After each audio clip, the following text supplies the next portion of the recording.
देंगे, ऐसे हमारे दिमाग में छाप छूट गई है ना।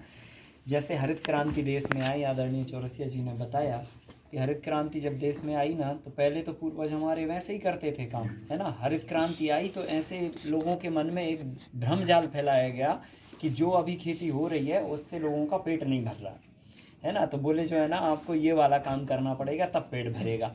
तो ऐसा नहीं है, ये समय समय की चीज़ें होती हैं। अभी किसी समय जो है ना पानी वर्षा नहीं गिरी, है ना, तो निश्चित ही यह फसल पैदा नहीं होगी। फसल पैदा नहीं होगी तो फूड का तो थोड़ा बैलेंस अनबैलेंस होगा। पहले हमारे देश में गोडाउन नहीं थे, वेयर हाउसेस नहीं थे कि हम अनाज का भंडारण करते हों, है ना। अब हमारे पास वेयर हाउसेस हो गए, गोडाउन हो गई, स्टॉक रखने लगे, हम व्यवस्थाएं बनाने लगे। तो ऐसा नहीं था, मतलब जो है ना, हमने उस विद्या पर काम नहीं किया। इसके कारण जो है ना इस तरह की परिस्थितियां निर्मित हुई।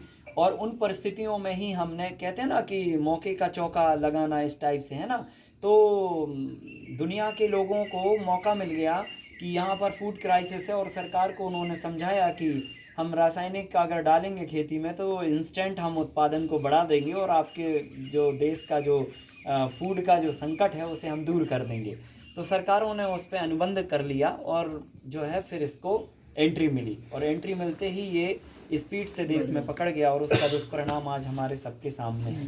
और अगर मान के चलो, ये विद्या जो हम, जिस विद्या पर आज हमारी सरकारें भी वापस आ गई हैं और वो कह रही हैं कि प्राकृतिक खेती करो, तो यही काम अगर पहले कर लेते तो इतने लाख लोग कैंसर से बेचारे पीड़ित नहीं होते देश में, और इतने सारे लोगों का ब्लड प्रेशर नहीं बढ़ता है, और इतने सारे लोगों को अटैक नहीं आता, अकस्मात मृत्यु नहीं होती, परिवारों से लोगों को बिछड़ना नहीं पड़ता, और स्कूल और कॉलेजेस ज़्यादा होते अस्पतालों के बजाय। ठीक है, तो जब 70 साल पहले ये आपको संकट लग रहा था और अभी ये संकट नहीं लग रहा है, मतलब अभी आप वापस 70 साल के बाद ये कह रहे हो कि नहीं यही करना चाहिए, तो इसका मतलब ये है कि कहीं ना कहीं हमारे सोचने में और समझने में कमी थी, या है ना, उस पर हमने गंभीरता से विचार नहीं किया। समाधान हर जगह होते हैं, हमें उन परिस्थितियों में बेस्ट से बेस्ट सोचना पड़ता है। और यहाँ पर मैं एक बात बोलना चाहता हूँ इस पूरी बातचीत के दौरान, कि जीवन में आप कोई भी, जब भी कोई नया काम शुरू करो, या जीवन में, या तो भारत में, या तो कहीं पर भी आपके सामने में कोई भी नई चीज़ आए, चाहे वो टेक्नोलॉजी के रूप में आए, वो चाहे शिक्षा के रूप में आए, चाहे वो किसी भी रूप में आए, आप उसके दूरगामी परिणाम आप जरूर अध्ययन करिए, है ना, कि किस चीज़ के दूरगामी परिणाम हैं, या दुष्परिणाम है, या फ़ायदे हैं। तो क्या होता है, कई चीज़ें ऐसी होती हैं जो इंस्टेंट आपको लाभ देती हैं, हमको लगता है कि यार ये समस्या का ये समाधान है, अच्छा है यार ये, लेकिन उसका दूरगामी परिणाम हम नहीं सोचते, और 20 साल बाद वही हमें फिर खाई में ले जाती चीज़, है ना। और अभी वर्तमान की एग्रीकल्चर व्यवस्था में तो ये बहुत चरम पर है, हर चीज़ के दूरगामी परिणाम है। आज हमने देखो ट्रैक्टर मशीनरीकरण खेती में यूज़ किया, उसके दूरगामी परिणाम क्या हुए। आज 20-30 सालों में, 50 सालों में इतनी हैवी मशीनरीज हमने यूज़ कर ली कि मिट्टी को पत्थर जैसा बना दिया, क्रिकेट का मैदान जैसे हमने खेत बना दिए। पहले हमारे यहाँ से रबड़ जैसे खेत हुआ करते थे कि हम नंगे पैर ऐसे ही चला करते थे, दौड़ा करते थे खेतों में, मिट्टी नहीं चुभती थी। अब तो मिट्टी, अब यहाँ से चलोगे तो आप तो खून निकल आएगा आपके पैरों से, ऐसी मिट्टी कर डाली हमने। ये उसके दूरगामी परिणाम हो गए। और उसका एक और दुष्परिणाम हो गया कि सारे देश के किसानों की जो ज़मीनें हैं ना, वो कर्ज में आ गई, है ना। कितने ट्रैक्टर ऐसे हैं जिन्होंने अपनी जेब से पैसा खर्चा करके लिया है। 99% ऐसे किसान हैं जिनको या तो ज़मीन गिरवी रखनी पड़ी है, या उनका केसीसी लोन है, या तो कोई तो भी उनका इंस्टॉलमेंट है। और कितने तो ऐसे बेचारे खींचते हैं ट्रैक्टर, जितने शोरूम में बिकते उतने ही खींचे हुए ट्रैक्टर बिकते हैं।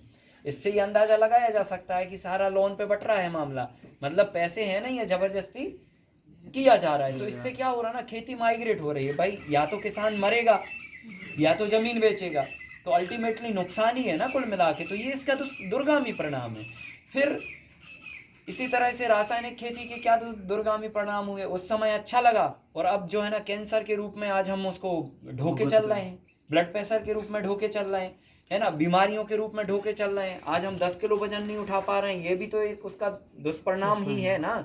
तो 70 साल बाद वो क्या दुष्परिणाम दे रही है। हमारे बच्चे अस्पतालों में पैदा हो रहे हैं, आके वेंटिलेटर पे जा रहे हैं, है ना, सांस नहीं ले पा रहे हैं। उनने कहा 7 महीने में आ गया, ये इसको ये हो गया, उसको ये हो गया।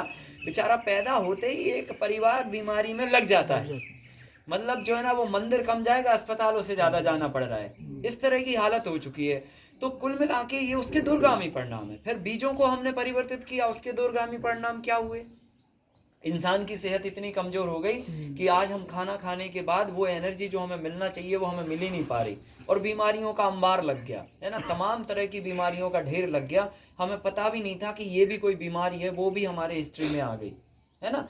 तो कुल मिला के ये सब एक एक चीज के दुर्गामी परिणाम होते हैं। हाइब्रिड को हमने स्वीकार किया और उसके दुर्गामी परिणाम आज हमें समझ में आ रहे हैं। और आज हमारी वही वापस जो वैज्ञानिक और ये सब ना जिन्होंने ये काम किया वही कह रहे हैं कि यार नेटिव सीड्स लगाना चाहिए, है ना। तो क्या होता है ना कि फिर परिभाषा आदमी की बदल जाती है।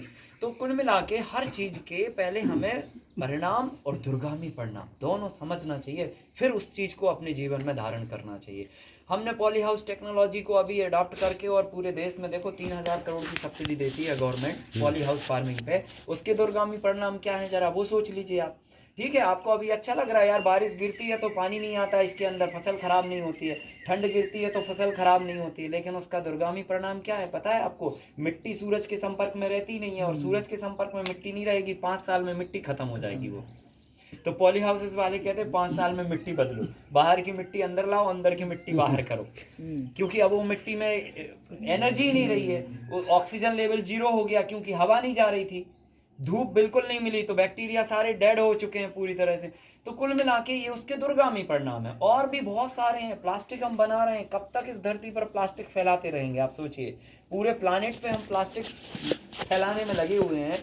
आज कोई भी सरकारी मीटिंग होती है, इवन हम कहीं पर भी देखते हैं तो जगह जगहों पर छोटे छोटे आयोजनों में कितना प्लास्टिक का उपयोग होता है। बॉटल की, पानी की बॉटल, मतलब सरकारी अस्पतालों में, सरकारी अफसरों में और सरकारी तंत्र में तो पूरी व्यवस्था में प्लास्टिक की बोतल एक टैग लाइन बन गई है कि अगर वो सामने है तो ही मीटिंग अच्छी होगी, है ना। वो फोटो में आना चाहिए, उसमें दिखना चाहिए बढ़िया चमकती हुई बोतल। अभी वो बोतल एक बार पिया और फेंक दिया। अभी दिन भर में आदमी 10 लीटर पानी अगर पिए तो वो 25 बोतल खाली करता है एक आदमी, और इस तंत्र में करोड़ों लोग काम कर रहे हैं। तो मतलब हम अरबों की संख्या में वो प्लास्टिक की बोतल फेंक रहे हैं। अब वो प्लास्टिक की बोतल जा कहाँ रही? इस पूरे प्लानेट को गंदा कर रही है, इस प्लानेट की जीवाणुओं को खत्म कर रही है। इस बात पर हम समझने को तैयार ही नहीं है। तो क्या हो रहा है ना कि हम छोटे छोटे परिणामों में दुर्गामी परिणामों को भूल जाते हैं, और फिर ये जाके हमारी आने वाली नस्लों के लिए बहुत ही आपदा की स्थिति पैदा कर रही है, और ये हमारे लिए अच्छी बात नहीं है। हमारे पूर्वजों ने ऐसा कोई भी गलत काम नहीं किया जिससे हमें उनको गालियां देना पड़े, लेकिन हम लोग ऐसा काम कर रहे हैं कि हमारी जनरेशन हमको मरते ही गालियां चालू करेगी। और कुछ नहीं, ये हकीकत बात है, ये सच्चाई हमें स्वीकार करना चाहिए, ठीक है। तो कुल मिला के हम किसी भी चीज के दुर्गामी परिणाम को सोच कर ही उसको अडॉप्ट करें। आज हम जो बात आपसे कर रहे हैं ना, इसमें परिणाम और दुर्गामी परिणाम की सोचने की जरूरत ही नहीं है। क्यों? क्योंकि ये सारी चीजें जो भी हम इनोवेशंस आपको बता रहे हैं, वो सारा इनोवेशंस अपना सस्टेनेबल टेक्नोलॉजी पर डिपेंड है, मतलब निर्धारित है या उसके ऊपर ही है। तो रिसाइकलिंग और सस्टेनेबल, ये दो वर्ड जो है ना कुदरत के वर्ड हैं। कुदरत रिसाइकलिंग के माध्यम से ये पूरी व्यवस्था चलाती है। तो अपना जो मॉडल है या अपनी जो व्यवस्था है वो सारा रिसाइकलिंग टेक्नोलॉजी पर डिपेंड है। तो कुल मिला के हमें हर चीज़ के दुर्गामी परिणाम सोचकर ही आगे व्यवस्था को बनाना चाहिए। और जो हमारे पूर्वजों ने या ऊपर वाले ने जो व्यवस्था हमारे लिए गाय गोबर कृषि और ये सब की व्यवस्था सेट करके दी थी, ये लाखों वर्षों से चली आ रही व्यवस्था है जिसमें कोई करेक्शन नहीं, कोई बदलाव नहीं। तो हम फिर 70 सालों में जो बदलाव किए उसको वापस उसी पे आ जाइए और उसी के साथ में आगे बढ़िए। यही संपूर्ण सत्य है और यही व्यवस्था का पार्ट है, और इसके आजू बाजू जो भी है वो सब आपको कहीं ना कहीं नुकसान में पहुंचाएगा। तो इसीलिए हम लोग उसी के प्रयास में लगातार लगे हुए हैं कि कहीं ना कहीं आपके दिमाग में वो बीज बोने में सफल हो पाएँ कि हम गाय गोबर कृषि के साथ में आगे अपनी व्यवस्था को बढ़ा पाएँ। ठीक है कि नहीं? तो अब हम चलते हैं अपने बीजों के ऊपर बात करने के लिए। तो नेटिव सीड्स जो है ना हमारी कुदरत का हिस्सा हैं, और इस पे देखिए ऐसा है, बोलने को बहुत कुछ है। मुझे गुस्सा आती है इस बात की कि हमारे देश के जो बीज हैं या हमारे देश के जो साइंटिस्ट हैं, उन सभी लोगों ने हमारे भारत के किसानों के बीज या किसानों की जो धरोहर है, जो कैपिटल है ना, फार्मर का कैपिटल क्या है भाई? उसका बीज, पानी, मिट्टी, यही तो उसका कैपिटल है। और हमारे साइंटिस्टों ने उनको उठा उठा के हाइब्रिड बना के और अपना उस पर थप्पा लगा दिया, है ना। हमारे देश की जो पूंजी थी, हमारे किसानों की जो पूंजी थी, वो पूंजी पर जो है ना किसानों का, ये कंपनियों का या तो साइंटिस्टों का आधिपत्य हो गया। तो कुल मिला के देखो, हमें वापस अपनी इस व्यवस्था को करना पड़ेगा। और एक इस सरकार का एक बहुत अच्छा इनिशिएटिव है, मैं तारीफ करना चाहता हूँ। उन्होंने बीज संरक्षण किसान अधिनियम भी बनाया है, आप लोग उसका लाभ भी ले सकते हो। उन्होंने जो पुरानी बीज हैं जिनके पास नेटिव सीड्स हैं, अगर वो बहुत सालों से उनके पास हैं तो वो बीज को रजिस्टर्ड करा सकते हैं किसान बीज संरक्षण अधिनियम के अंतर्गत। मतलब किसान को ही अधिकार दे दिया जाएगा कि ये बीज आपका है, मतलब उस पर पेटेंट मिल जाएगा ओवरऑल, ये अपनी भाषा में अपन उसको कह सकते हैं। तो वो बीज फिर आप अपने नाम से उसको बेच सकते हो। तो ये देखो कई काम ऐसे भी होते हैं ना जो ठीक है व्यवस्था के साथ में अच्छे भी हो जाते हैं। तो ये काम एक बहुत अच्छा हुआ है और इसमें कई किसानों को फ़ायदा भी मिला है। ठीक है, तो आप भी इसका फ़ायदा ले सकते हैं। कुल मिला के बात ये है कि हमें अपने देसी बीजों का वापस संरक्षण करना है। ये हमारी खेती को आत्मनिर्भर बनाएंगे, कृषि के कार्य को आत्मनिर्भर बनाएंगे और खेती में लागत को भी कम करेंगे। भाई बीज का खर्चा कम हो गया तो कितना बजट बचेगा आप सोचो। आज हम 25 एकड़ में खेती करते हैं, एक किसान 1 एकड़ में कितने बीज लगाता है आप बताइए। मतलब रबी सीजन और खरीफ सीजन 2 सीजन होते हैं, एक सीजन में कम से कम 10,000 रुपये के बीज का खर्चा होता है 1 एकड़ के पीछे। अगर वो 5 एकड़ में खेती करे तो इसका मतलब ये है कि 25,000 का उसका रबी सीजन का खर्चा है और 25,000 का खरीफ सीजन का है। 50,000 रुपये का खर्चा है उसका साल भर का बीज का। ठीक है, अब अगर हम 25 एकड़ में खेती कर रहे हैं तो हमारा कितना हुआ, 2.5 लाख रुपए हुआ ना। 2.5 लाख रुपए आपने प्रति साल बचाया। 2.5 लाख रुपए में किसी एक सर्वेंट को अच्छे से आप नौकरी दे सकते हो, है ना। और बीज बनाने की जो सिंपल सी प्रोसेस है उसको समझ लीजिए तो आपको बाहर से बीज लाने की ज़रूरत नहीं है। एक कर्मचारी को आप नौकरी दे सकते हो, बाहर के बीज लाने से बच जाओगे, स्वयं के बीज रहेंगे। 2 नहीं 200 लगा दो, आप कोई तकलीफ नहीं, क्योंकि हमारे अपने बीज है। सही है कि नहीं। तो कुल मिला के हम जो है ना बीजों के लेवल पर अपना धन भी बाजार जाने से बचा सकते हैं और वो धन से हम अपनी खेती को और मजबूत बना सकते हैं। ठीक है, तो एक तो ये होगा। दूसरा ये कि देसी बीज जो है ना रेजिस्टेंस पावर इनके अंदर बहुत अच्छा होता है और ये रेजिस्टेंस पावर हमारी मतलब फूड तक आ जाता है ना। रेजिस्टेंस पावर बीज में होगा तो उससे पौधा अच्छा उगेगा, पौधे में रेजिस्टेंस पावर होगा तो उसमें दवाइयाँ कम लगेंगी, उसमें जब रेजिस्टेंस पावर आएगा तो अनाज में आ जाएगा, अनाज से फिर हमारे अंदर आएगा तो हमारी बॉडी के अंदर रेजिस्टेंस पावर डेवलप होगा। तो ऐसे करके दूसरा फायदा ये होगा। तीसरा फायदा ये होगा कि इन बीजों को हम निरंतर अगले साल स्वयं बना सकते हैं। बाहर से दोबारा से फिर बीज लाने की आपको ज़रूरत नहीं है। मतलब इनका वापस से आप खुद ही सीड बना सकते हैं। अभी जो हाइब्रिड सीड्स आप बाजार से लाते हैं दोबारा उनके बीज ही नहीं बना पाते आप, है ना। तो स्वयं आप इन बीजों को बना सकते हैं। अब सवाल ये है कि समझ आ गया बीज अच्छे हैं, इससे सेहत अच्छी होगी, पौधे अच्छे होंगे, बीमारियां कम लगेंगी। पर हमने तो ऐसा सुना है कि देसी बीजों में उत्पादन कम आता है। तो ये हमारे दिमाग पे केवल मात्र पर्दा है। पर्दा समझते हो किसे बोलते हैं? पर्दा उसे बोलते हैं जो डाला जाता है, बस समझ रहे, होता नहीं है, डाला जाता है। तो जैसे मैं एक एग्जांपल दूं उससे समझ में आ जाएगा। फेयर एंड लवली है ना, टीवी पर ऐड आता है, बोले इसको लगाने से आदमी गोरा होता है ना। तो कितने ऐसे लोग हैं जो ये बता सकते हैं कि हमने फेयर एंड लवली 10 साल लगाया और मैं गोरा हो गया, है ना। कोई एग्जाम्पल हो तो बताइए, है ना। एक भी एग्जाम्पल नहीं। और अगर ऐसा होता तो सबसे पहले आदमी अपनी भैंस को गोरा कर लेता है कि नहीं है कि यार ये अच्छा फार्मूला है, 5 रुपए में भैंस गोरी हो जाएगी, है ना। तो ये कल से काली नहीं दिखेगी, सफेद दिखेगी। लेकिन ऐसा नहीं है। लेकिन फिर भी क्या, पर्दा। वो पर्दे की वजह से हम एक कंपनी को 5,000 करोड़ रुपए का व्यापार देते हैं। सोचिए आप, केवल एक पर्दे की वजह से। और वो पर्दा दिमाग पे डाला गया, इसको लगाने से आदमी गोरा होता है, बस खत्म। ठीक है, अब हो या ना हो वो बात की बात है, पहले बोल दो, है ना। तो ऐसे करके हमने ऐसी कई चीज़ें हैं जिन पर हमारे दिमाग पे पर्दा डाला गया। और ये भी एकमात्र पर्दा है कि देसी बीजों में उत्पादन नहीं होता। अब ये बताओ आप हमें, जो बीज हाइब्रिड हैं वो क्या फैक्ट्री में बनाए गए हैं क्या? कहीं से उनकी मैन्युफैक्चरिंग हुई है क्या? और जब मैन्युफैक्चरिंग नहीं हुई तो वो भी तो कुदरत का पार्ट है। उनमें कुछ मॉडिफिकेशन किया गया है, उनमें कुछ जेनेटिकली जो है ना कुछ चीज़ें ली गई हैं। मतलब जैसे आपको मैं समझाऊं इस व्यवस्था के लिए, तो जैसे 2 बीजों को आपस में अपन ने क्रॉस कराया, तो यहाँ पे मान के चलो अपन ने एक कोई वैरायटी ली। जैसे हमने लौकी बनानी है, समझना बात को, है ना। तो अब लौकी की लंबाई अगर हमारे बीजों में, देसी बीजों में बहुत लंबी है, मतलब बहुत ऊंची लौकी है, 5-6 फीट की होती है। तो 5-6 फीट की लौकी को अब हमें उसकी साइज छोटी करनी है तो हमें क्या करना पड़ेगा? हमें कोई ऐसी वैरायटी से क्रॉस कराना पड़ेगा जिसकी साइज छोटी होती हो, समझ रहे ना। तो हम क्या करेंगे, लौकी को ककड़ी से क्रॉस करा देंगे। तो जब लौकी से ककड़ी क्रॉस होगी तो ना तो वो ककड़ी रहेगी ना वो लौकी रहेगी। तो इधर पे हमने ककड़ी ली और इधर पे हमने लौकी ली, ठीक है। अब लौकी के पास दो गुण हैं, ककड़ी के पास भी दो गुण हैं। ककड़ी है इतनी सी और लौकी है इतनी बड़ी।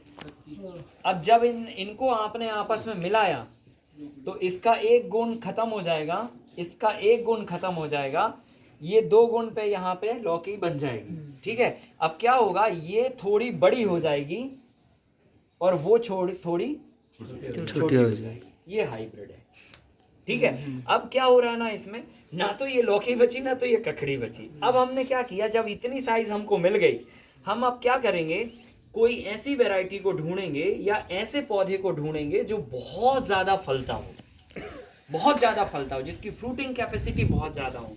अब हम उस फ्रूटिंग कैपेसिटी के वैरायटी से इसको वापस क्रॉस कराएंगे, ठीक है।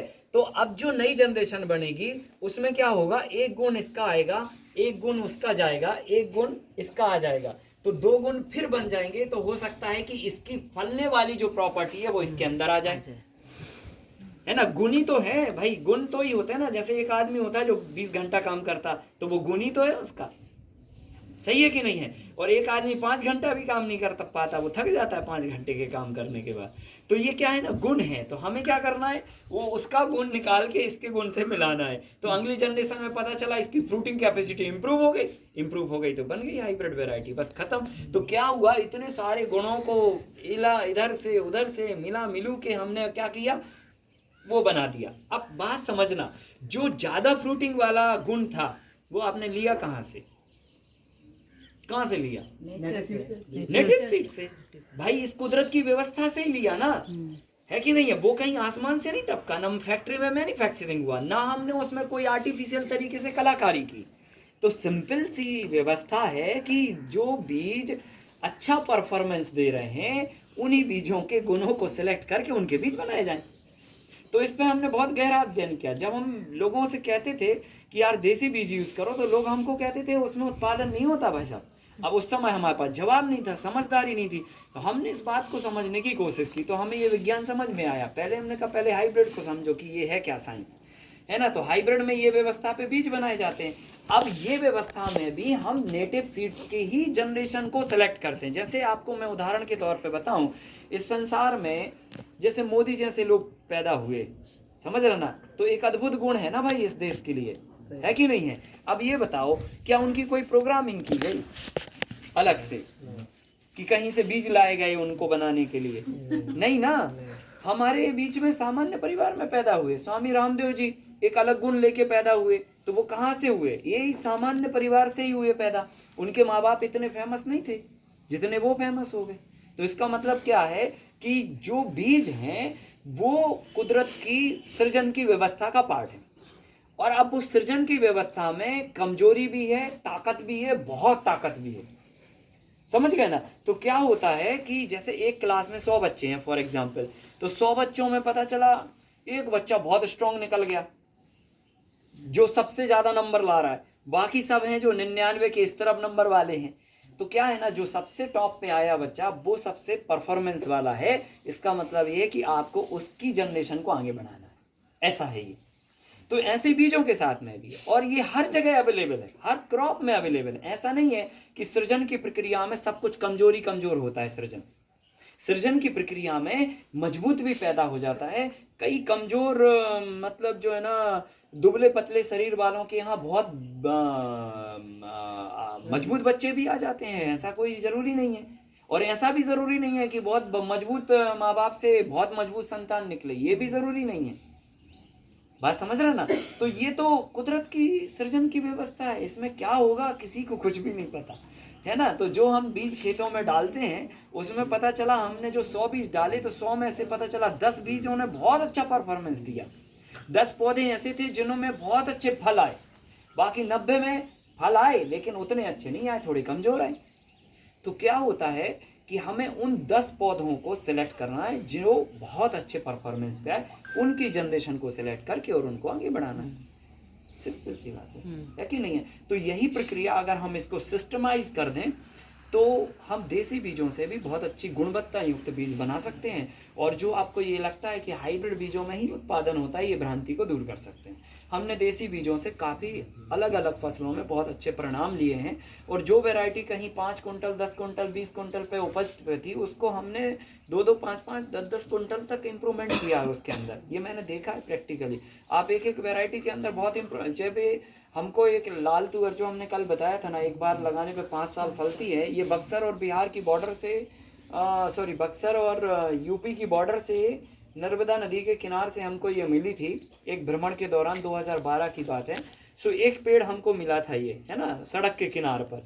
वो एक पेड़ में करीब कुछ मिला के 20-30 फलियों के आसपास होंगी। उन फलियों में कुछ इतने बीज थे टोटल, वो लेके आए हम और उनको हमने लगाया। तो उससे जो उपज हुई, उस उपज में से हमने कुछ पौधों को सिलेक्ट किया जिनमें बहुत अच्छे परफॉर्मेंस थे, उनके बीज से हमने फिर बीज बनाया, फिर उससे हमने सेलेक्ट किया। ऐसे करते करते करते करते 8-10 सालों में प्योर बीज बन गया वो। और ऐसा बीज बन गया कि एक बार लगाओ तो 5 साल तक 6 साल तक आप उसे चला सकते हो। उसके अंदर से गुण सिलेक्ट करते गए, सिलेक्ट करते गए, सिलेक्ट करते गए, और इस सृजन की प्रक्रिया ने एक अद्भुत बीज बना के दे दिया आपको। तो ये चीज है। तो कुल मिला के देखो, बीजों को आप अगर समझ लोगे ना, तो ये बहुत सिंपल विज्ञान है और इसे आप अपने यहाँ लागू करके बीजों के लेवल पे आप आत्मनिर्भर बन सकते हो और गुणवत्ता युक्त बीज बना सकते हो। तो पहले तो वो पर्दा आप हटा दीजिए कि देसी बीजों में उत्पादन कम होता है। देसी बीजों में उत्पादन तो होता ही होता है, साथ में रेजिस्टेंस पावर भी होता है, ये खर्चा भी कम करवाते हैं, इनके अंदर गुण भी होते हैं, टेस्ट, रंग, रूप, गंध सब कुछ बहुत बढ़िया होती है। तो ये कई मायनों में बहुत अच्छे हैं। तो इसमें कोई एक पॉइंट भी नहीं है कि जिसकी वजह से आप इनको निगलेक्ट कर सको। हाँ, ये एक पॉइंट है कि इनमें उत्पादन कम होता है, तो वो इसलिए कम होता है क्योंकि हम सारे खेत को बीज बना के लेके आते हैं, इसलिए कम होता है। भाई आप एक क्लास में 100 बच्चे थे, एक बहुत होशियार था और बाकी सब 10 गधे थे उसमें, बिल्कुल, है ना, और 10-15 जो है ना थोड़ा पासिंग मार्क्स पे थे, कोई 60% पे था, ऐसा मिला के खिचड़ी थी वो पूरी। अब वो पूरी खिचड़ी को उठा के अगले साल आप फिर अगर आगे लगाओगे तो क्या होगा? दूसरी खिचड़ी बनेगी। समझ गए ना? दूसरी खिचड़ी बनेगी। और अब उस खिचड़ी में पता है क्या होगा? जो 99 वाला था वो जाके फेल वाले से मिल जाएगा, तो पासिंग मार्क्स पे आ जाएगा, वो एवरेज हो जाएगा। फिर अब वही खिचड़ी फिर आगे फॉरवर्ड हो, क्योंकि हमने सिलेक्शन तो किया नहीं। बात समझ रहे ना? अच्छे गुण वाले को और अच्छे गुण वाले से क्रॉस करोगे तो और अच्छा गुण बनेगा, और अच्छे गुण वाले को कमजोर से क्रॉस करोगे तो बीज का बनेगा। सिंपल सी बात है। तो वो क्या हो रहा है ना कि हम क्या करते हैं ना, बीज लगाते हैं खेतों में, और जो भी फसल आई वो फसल में से हमने थोड़े से बीज निकाले, बोले साहब ये देसी बीज है हमारे, और बाकी फसल हमने बाजार बेच दी। तो वो खिबड़ा इकट्ठा कर दिया आपने, खिचड़ी इकट्ठी की है। उस खिचड़ी को आप देसी बीज से परफॉर्मेंस का दिमाग लगाओ तो नहीं हो सकता। तो हमें क्या करना, उस परफॉर्मेंस के लिए एक प्रक्रिया है, उस प्रक्रिया को फॉलो करना। उस प्रक्रिया से जो है ना आप अपने बीजों को देसी बीजों में बदल सकते हैं और बहुत अच्छा क्वालिटी बीज आप बना सकते हैं, है ना। सबसे पहले हमें क्या करना क्या है, एक प्रक्रिया का नाम है चयन प्रक्रिया। इसको अंग्रेजी में बोल सकते हैं आप सिलेक्शन प्रोसेस, ठीक है, सिलेक्शन प्रोसेस या चयन प्रक्रिया। अब इस चयन प्रक्रिया में क्या करना है, पहले नंबर आपको जन्म के समय पौधे को चयन करना है। जन्म के समय आप सेलेक्ट कर लो। जन्म के समय मतलब जब वो पौधे का जन्म होगा। तो जन्म कब होता है? जब जर्मिनेशन होता है। हमने खेत में बीज बोए और पौधे जर्मिनेट हो गए, और पौधे जब जर्मिनेट हुए तो उस समय पे हमें ये देखना है कि कितने ऐसे पौधे हैं जो मतलब ठीक ठाक तरीके से उगे हुए,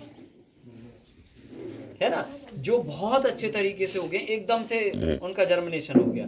तो जिनका बहुत अच्छा जर्मिनेशन हुआ उन पौधों को आप सेलेक्ट कर लीजिए। और जो जमने की कोशिश कर रहे, उग रहे हैं, अंकुरण हो रहा है, होने की तलाश में, ठीक है, निकल रहे हैं यूं मिट्टी को फाड़ के, तो वो जो निकलने की कोशिश कर रहे हैं, इसका मतलब ये कि वो शारीरिक रूप से वीक हैं वो पौधे, है ना। अगर उनका मामला, है ना, जो अच्छे पहले उगाए उनके साथ सेट हो गया तो ये उनको भी कमजोर कर देंगे।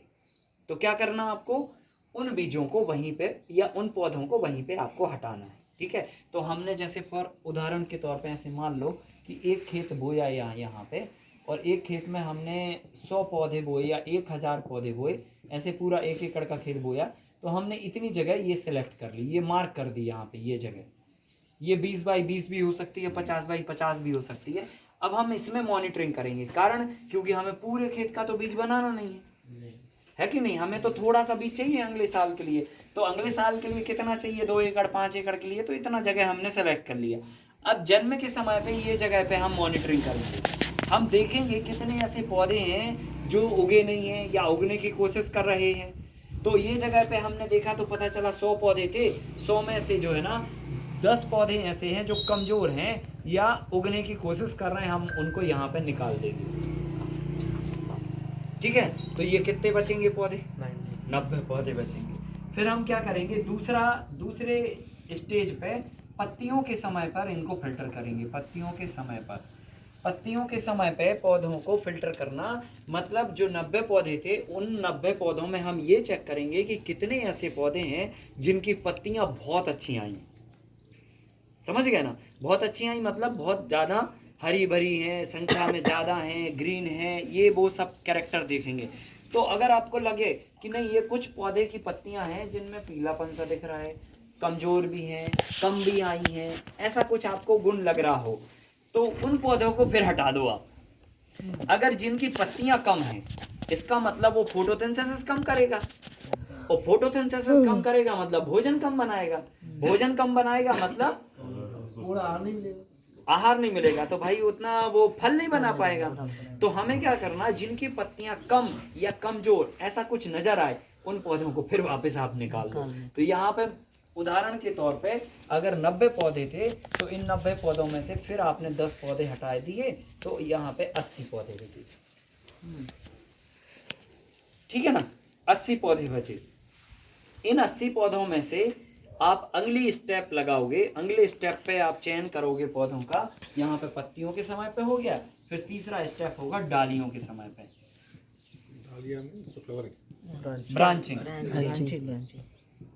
ब्रांचिंग के टाइम पे आप पौधों को सिलेक्ट करोगे। तो आपको ये चेक करना है कि जी हमारे खेत में 80 पौधे हैं, तो 80 में से कितने ऐसे पौधे हैं जिनने ब्रांचिंग बहुत अच्छी बनाई, डालियाँ अच्छी बनाई। भाई जिनमें ब्रांचिंग ज़्यादा आएगी उसी में तो ज़्यादा फल लगेंगे, है कि नहीं। भले पौधा स्वस्थ है लेकिन ब्रांचिंग कम है, इसका मतलब वो कम फल लगाएगा। तो जिनमें डालियाँ शाखाएं ज़्यादा होंगी उन पौधों को आपको रखना है, जिनमें शाखाएं कम या कमज़ोर लगें उन पौधों को आप हटा दीजिए। तो इधर पे 80 पौधे थे, फिर हमने 10 पौधे यहाँ पर ऐसे हटाए जिनमें डालियाँ कम थी, तो हमारे पास 70 पौधे बचे, 70 प्लांट्स बचे ओनली। ठीक है, अब उसके बाद जो है ना चौथे नंबर पर हमने क्या किया, फिर एक स्टेज लगाई फूल के समय पे। फूल के समय पर, तो फूल के समय पर कब देखना है, जब पौधे में फूल आने लगे। तो 70 पौधों को हमने चेक किया किन में कितने ज़्यादा फूल हैं, किस पौधे में सबसे अच्छे और ज़्यादा फूल हैं। तो अपन ने देखा 70 में से 10 पौधे ऐसे हैं जिनमें फूल कमज़ोर हैं या संख्या में कम है, या फिर कलर उनका डिफर है, या कुछ तो भी ऐसा है ना, डिफरेंस कुछ भी लगा आपको। ऐसे 10 पौधों को आप क्या करिए, खेत से हटाइए मत, क्रॉस मार्क कर दीजिए, केवल कट्टिस का निशान लगा के उनको मार्किंग करके छोड़ दो, क्योंकि अब फूल आ चुके हैं, अब इसके बाद उसका कुछ नहीं होने वाला, अब फल्ली लगने वाली है। ठीक है कि नहीं, तो उन पौधों को हटाना नहीं है, यहाँ तक आप डालियों तक हटाते जाइए, फूल आने के बाद मत हटाइए, फिर आप कट्टिस मार के छोड़ दीजिए, क्रॉस मार के छोड़ दीजिए। अब लास्ट स्टेज है 5वें नंबर की, वो स्टेज का नाम है फल। फल के समय, तो फल के समय पे हमें पौधों को फिल्टर करना है। और फल के समय पे भी आप क्या करोगे कि यहाँ पर 60 पौधे आपके पास आए थे, और यहाँ पे भी आपने 10 ऐसे पौधों में क्रॉस लगाया जिनमें फल कम सेट हुए, है ना। तो पता चला एक पौधा है जो जर्मिनेशन तो बहुत अच्छा किया, लेकिन वो जाके पत्तियां ढंग की नहीं बना पाया। ऐसे जब मिलिट्री में आदमी भर्ती होने जाता है ना, तो पता चला कोई दौड़ में तो निकल गया लेकिन सीना नहीं फुला पाया, होता ना ऐसे। और सीना फुला दिया तो पता चला छलांग में नहीं निकल पाया, है ना। और छलांग में निकल गया तो हाइट में नहीं निकल पाया। तो ऐसे जो है ना, जरूरी नहीं है कि वो जन्म के समय अच्छा आ गया तो वो सही है, आखिरी तक सही रहेगा। फिर आप पत्तियों के समय पे चेक करोगे क्या वो पत्तियां सही बना रहा है। अगर वो पत्तियां भी सही बना रहा है तो सही शॉट है फिर मामला। फिर आगे आ जाओ ब्रांचिंग पे, अगर वो ब्रांचिंग भी सही बना रहा है तो सही शॉट है मामला। फिर आ जाओ फ्लावरिंग पे, अब पता चला ब्रांचिंग तक तो वो सही आ गया और फ्लावर बनाने का जब टाइम आया तो हार्मोनल एक्टिविटीज उसकी कमजोर रही, और कमजोर रही तो उसने फूल कम बनाए, और अगर बनाए तो पता चली आधे झड़ा दिए, गिरा दिए फूल। समझ गए ना। तो क्या हुआ, ये समय पे अभी हमें उसका बॉडी का हार्मोन्स भी चेक करना है कि उसका हार्मोन लेवल सही है या नहीं है। अगर कम हार्मोन्स के या गड़बड़ हार्मोन्स के पौधों के बीज आपके बीज में शामिल हो गए तो वो आने वाली पूरी जनरेशन को कमजोर कर देंगे और उनके फ्लावर्स को झड़ाएंगे। ठीक है, तो क्या करना, फूल के समय पे फिल्टर मार देना। ठीक है, फिर उसके बाद जो है ना लास्ट में फल देखना है। जरूरी नहीं है कि जिसमें फूल बहुत अच्छे आए हों वो फल भी पूरा बना पाए। हो सकता है उसने 100 फूल बनाए, 100 में से पता चला उसने 70 गिरा दिए, 30 के ही फल बना पाए उसने। तो अगर हमने ऐसा पौधा शॉर्ट लिस्ट किया कि जिसने 30 फल बनाए बाकी गिराए, तो उसको फिर हम क्रॉस मार्क लगा देंगे, और जिनमें अच्छे फल आए हैं तगड़े उनको हम पासिंग मार्क्स में ले लेंगे और उनमें हम सही का निशान लगा देंगे, या फिर जो हटाने उनमें कट्टिस का निशान लगा देंगे।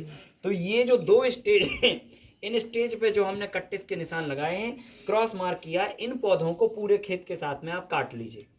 मतलब ये जो आपका पूरा फार्म की फसल है ना, इस फसल के साथ में इसमें से जो शॉर्ट लिस्ट किए ना 20 प्लांट्स, वो आप इसके साथ काट लीजिए। बाकी के जो 50 प्लांट आपने शॉर्ट लिस्ट किए हैं जो अच्छे वाले हैं, उनको तब तक खेत में लगा रहने दीजिए जब तक के खेत में वो पक ना जाए पूरी तरह से। और पकने के लिए आपको क्या करना पड़ेगा, जब ड्राई हो जाए अनाज पूरा बाली में सूख जाए तो आप दाना निकालिए और मुंह में डाल के एक बार चेक कर लीजिए।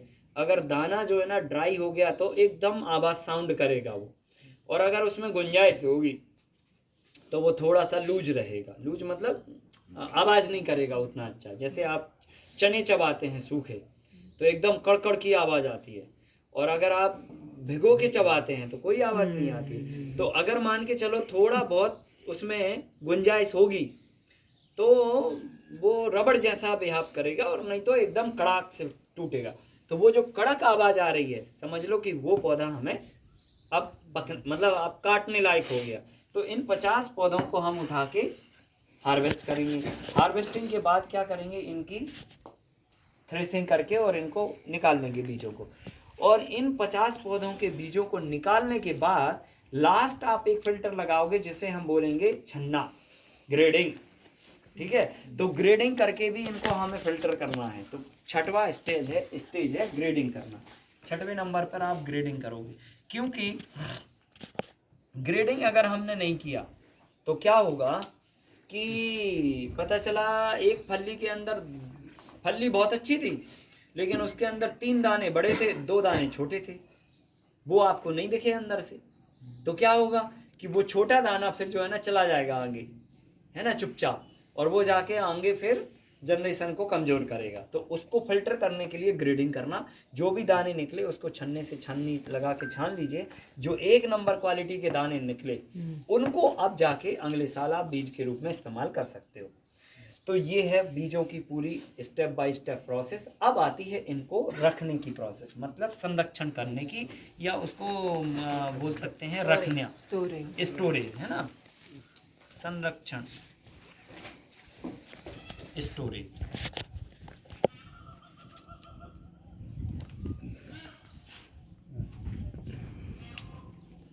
ठीक है, संरक्षण करना, स्टोरेज करना। तो स्टोरेज करने के लिए हमें क्या करना, ग्रेडिंग करने के बाद इन बीजों को 3 दिन तक पहले आप कड़ी धूप में सुखाओगे। कितने दिन तक? 3 दिन तक। मतलब 3 दिन के पहले आप इनको बीजों को नहीं उठाना है। तो जितने अभी धूप निकली एकदम धूप में आप इनको रख दीजिए, और जब ये पूरी कड़ी धूप में 3 दिन रखे रहें तब आपको उठा के इनको बर्तन में जाके रखना है। तो कैसा करोगे बर्तन में रखने के लिए, डायरेक्ट ले जाके बीजों को उठाया और बर्तन में नहीं रखना कि धूप में से उठाया और बर्तन में रख दिया। अगर बीजों को धूप में से उठा के सीधे बर्तन में रखोगे तो बीज उस समय पे गर्म होंगे, और गर्म बीज जो है ना वो हीट क्रिएट करेंगे, वाष्प बनाएंगे।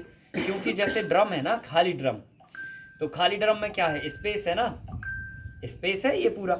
अब स्पेस ये स्पेस खाली तो नहीं है ना, एयर है उस स्पेस में, हवा है। और जब हमने गर्म बीज उसमें डाल दिए तो वो स्पेस की जो एयर है ना, उस एयर के साथ वो हीट क्रिया करके पानी बना देगी, मॉइस्चर बना देगी, सो कीड़े पैदा हो जाएंगे। तो आप कहोगे साहब हमने तो धूप में सुखाए थे, लेकिन गलती कर दी आपने ये, तो उसमें ये गड़बड़ हो सकता मामला। तो तरीका क्या है?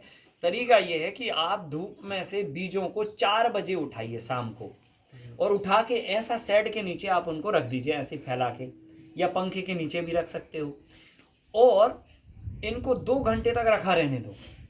आफ्टर 2 आवर ये क्या होगा कि बीज जो है ना नेचुरली तापमान पे ड्राई हो मतलब ठंडे हो जाएंगे, गर्म से ठंडे हो जाएंगे ऑटोमेटिकली। और फिर शाम को 6 बजे से लेकर 7 बजे के बीच में, जब सूरज ढलता है उसी समय पे आप उनको ड्रम में पैक करके रखिए।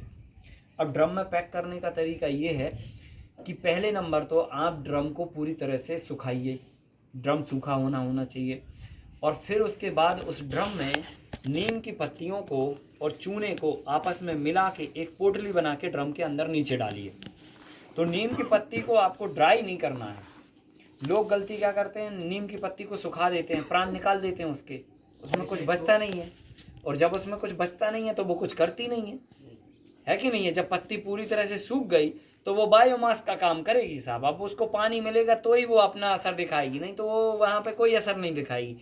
तो तरीका क्या है, नीम की पत्ती को लेके धूप में 10 मिनट रख दो आप। तो 10 मिनट में पत्ती क्या होगी, सूखेगी तो नहीं, 10 मिनट में नहीं सूखेगी, लेकिन 10 मिनट में मुरझा जाएगी वो।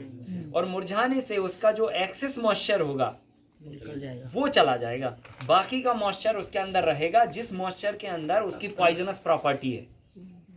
अब हमने क्या किया, उस पत्ती को उठा के ये जैसे ये प्लास्टिक की जालीदार बोरी है ना, जिसमें प्याज व्याज वगैरह आती है, आजकल आलू आते हैं, वो या तो फिर आप जूट की भी ले सकते हो, कोई भी आपके पास जाली नुमा होना चाहिए, प्रॉपर जालियां होना चाहिए। वो जालीदार कपड़ा हमने रूमाल के साइज का काट लिया, ठीक है, और उसमें वो पत्तियां हमने रख ली, पंखुड़ियां तोड़ तोड़ के, लगभग समझ लो कि 200 ग्राम तक पंखुड़ियां हो सकती हैं एक पैकेट में। और उसी में एक चूने का ढेला लिया 100 ग्राम का पत्थर, और पत्थर को एक अलग से ऐसे ही हमने सूती का कपड़ा लिया और उसमें रुमाल के माफिक जो है ना रख के और उसकी रबड़ बैंड करके पोटली बना दी। अब वो पोटली को भी नीम की पत्तियों के साथ में आपने रख दिया और फिर उसको रुमाल के माफिक वापस सिल दिया चारों तरफ से, तो वो पैकेट टाइप का बन गया। अब वो पत्तियां वो जाली से बाहर निकलेंगी नहीं, तो अनाज में वो मिक्स नहीं होगी, ठीक है। अब वो पैकेट को एक जमीन के नीचे आप रख दीजिए, मतलब ड्रम के नीचे, और फिर वो 6 से 7 बजे के बीच में अनाज भरिए। अब 6 से 7 इसलिए बोल रहा हूँ क्योंकि अगर आपने लेट नाइट भरा तो धरती का तापमान बदल जाता है, और धरती का तापमान बदलने से बीजों पर उसका असर पड़ सकता है, समझ गए ना। क्योंकि बीज जो है ना, उस बीज के अंदर क्या क्या एलिमेंट है पता है, वही 5 एलिमेंट है जिससे इस पूरी संसार की व्यवस्था बनी है। उसके अंदर भी एनर्जी है, उसके अंदर भी अर्थ तत्व है, अग्नि तत्व है, वायु तत्व है, जल तत्व है, सारे तत्व उसके अंदर मौजूद हैं। अगर धरती का तापमान बदला तो उस तापमान के बदलाव का फर्क उस बीज पे पड़ेगा, उसमें कीड़े आ सकते हैं, ठीक है। तो आपको क्या करना है, शाम को 6 से 7 के बीच में ही भरना है, और वो टाइम पे टेम्परेचर एक सम टेम्परेचर होता है, उस तापमान में जब आप वो पोटली नीचे डाल के उसके ऊपर बीज भर दोगे, फिर बीच में एक पोटली डाल दीजिए, फिर ऊपर से बीज भर दीजिए, फिर एक ऊपर से पोटली डाल दीजिए, और फिर जाके उसको एयर टाइट पैक करिए ड्रम को, ठीक है। तो ड्रम को एयर टाइट पैक करने का तरीका ये है कि आप जो है ना, ढक्कन युक्त अगर ड्रम है तो आप एक पॉलीथीन डाल दो, बल्कि 2 लेयर में पॉलीथीन डाल के फिर आप ढक्कन से उसको अच्छा से कसो, फिर उसमें बिल्कुल भी मतलब जो है ना हवा ना जाए, ऐसी व्यवस्था आप कर दो। इस व्यवस्था पे आप 2 से 3 साल तक गारंटेड बीज रखे रहेंगे, एक भी बीज में टाका नहीं लग सकता। आप देखना चाहो तो हमारे जो बीज बैंक के ड्रम्स हैं ना, उनमें जाके आप कोई भी ड्रम जो आपकी मर्जी हो, जिधर पे घुसना हो उधर पे घुस के जो ड्रम खोलना हो आप वो ड्रम खोल सकते हो, स्वतंत्र है। और उसमें चेक करके आप एक कीड़ा हमें ढूंढ के बता दो कि साहब इसमें एक कीड़ा है, हम मान जाएंगे फिर आपको। इस तरह से हम सैकड़ों टाइप के बीजों को एयर टाइट पैक करके इन विधियों से बीज को पैक करके रखते हैं। तो हमारे 2-2 साल तक बीज खराब नहीं होते, 3-3 साल तक रखे रहते हैं एज इट इज़। अभी हमारे पास गेहूं की 2 साल पुरानी भी प्रजातियां रखी हुई हैं और एज इट इज़ रखी हुई और ऐसी व्यवस्था में रखी हैं कि आप देखोगे तो कहोगे कि साहब जो है ना, इधर पे कीचड़ है, इधर पे पानी है, इधर पे चूरा है, ये हो रहा है, कैसे इसमें बीज सुरक्षित होंगे? तो बीज सुरक्षित है। तरीका यही है, आप ये विधि से पहले यहाँ तक आओ ग्रेडिंग तक, ग्रेडिंग के बाद धूप दिखाओ 3 दिन तक, धूप दिखाने के बाद उनको छाया में ड्राई मतलब ठंडा होने दो और उसके बाद पोटली बना के उनको पैक करके रखिए। बीज कभी खराब नहीं होंगे। तो आपकी ये स्टोरेज विधि हुई और ये सिलेक्शन विधि हुई।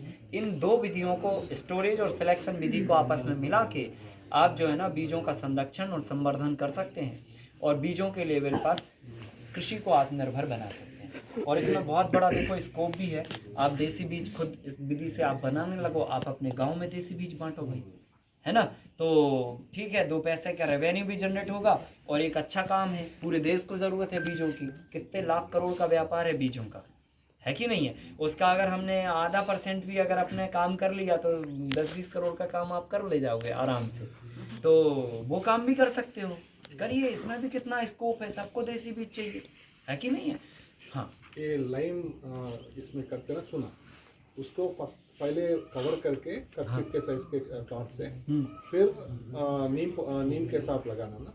हाँ, नहीं, नीम चूना को अलग ही कपड़े में पोटली अलग ही कपड़े में काट के और नीम को उसको और नीम नीम के साथ डाल को के जालीदार कपड़े पे रख के उसके ऊपर एक और जालीदार कपड़ा रख के हाँ।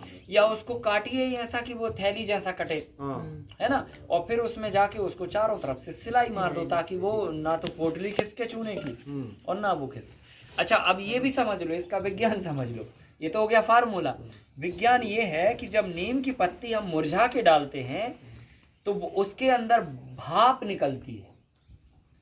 तो वो जो भाप निकलती है वो पानी तो पहले उड़ गया धूप में मोटा मोटा, अब उसके अंदर वो जो थोड़ा बहुत पानी बचा है उसमें पॉइजनस भाप है, वो पॉइजनस प्रॉपर्टी है। अब जब वो गंध मारेगी ना तो उसका नीम का स्मेल आएगा। तो जब हम वो ड्रम के नीचे डालते हैं तो क्या करती है, वो भाप जो है ना छोड़ती है और वो भाप जो है ना इतनी पॉइजनस होती है कि कोई जर्म जो है ना वह पैदा नहीं हो पाते। अब आप कहोगे साहब भाप छोड़ेगी तो उसमें नमी होगी, तो नमी को रोकने के लिए चूना डाल दिया अपन। तो चूना क्या करेगा, जो वो भाप होगी ना वो भाप से चूना उस भाप को मॉइस्चर को सिक करेगा और सिक करके ये भी फूट जाएगा और फूटने के बाद ये भी वाष्प निकालेगा। तो ये जो भाप निकालेगा, धुआं निकालेगा, ये भी मतलब जो है ना किसी भी जर्म को पैदा नहीं होने देगा। तो इस तरह से वहाँ पे कीड़े की जर्म पैदा ही नहीं हो पाते, सो कीड़े नहीं हो पाते। ये बेसिक साइंस है। इसमें कितनी मात्रा होगी सर कि दिन की 100 ग्राम नीम के पत्ते और ड्रम की साइज के ऊपर निर्भर करता है। जैसे बहुत बड़ा साइज का ड्रम है अगर ना तो लगभग 250 ग्राम का एक ले लो पोटली, है ना? और अगर छोटा ड्रम है तो ठीक है 100 ग्राम पत्तियां ले लो, ऐसा। और उसका चूना भी 100 ग्राम बराबर, चूना भी 100 ग्राम ले लो, है ना? ऐसे। सर चूना झड़ा वाला लेना है या पत्थर लेना नहीं, पत्थर लेना है, क्योंकि झड़ा हुआ रहा तो वो कोई काम थोड़ी करेगा। अभी पत्थर लेना है ताकि वो झड़ पाए, उसमें मॉइस्चर वो कलेक्ट कर पाए। तो इस तरह से अपन बीजों को बनाते हैं और बीजों की बनाने की प्रक्रिया में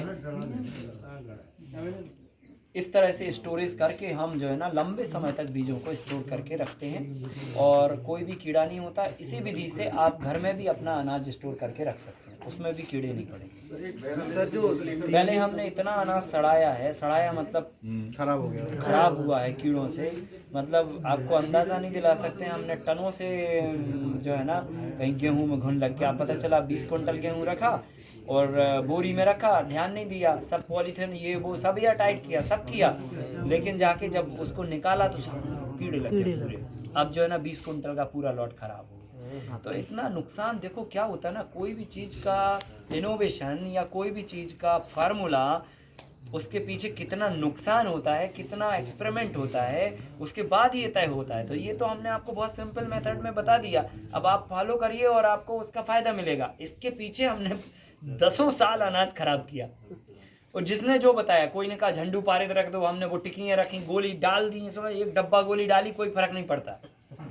क्या किया मैंने प्रैक्टिकल, वो झंडू पारित की गोली आती है ना, वो बोले नीम की ऑयल से ये वो सब बनी है, नहीं वो तो नहीं किया हमने, लेकिन ये नीम रख के भी देखा है ना, नीम की पत्तियों को सुखा के उसमें ही चूड़ा मिला के वो सब तामझाम किए हमने, बहुत नौटंकियाँ किए, पर वो सभी कहीं ना कहीं उसमें कोई ना कोई में थोड़ा बहुत कहीं ना कहीं फाल्ट रहा है, तो उन फाल्टों के चक्कर में जो है ना नुकसान हो जाता है।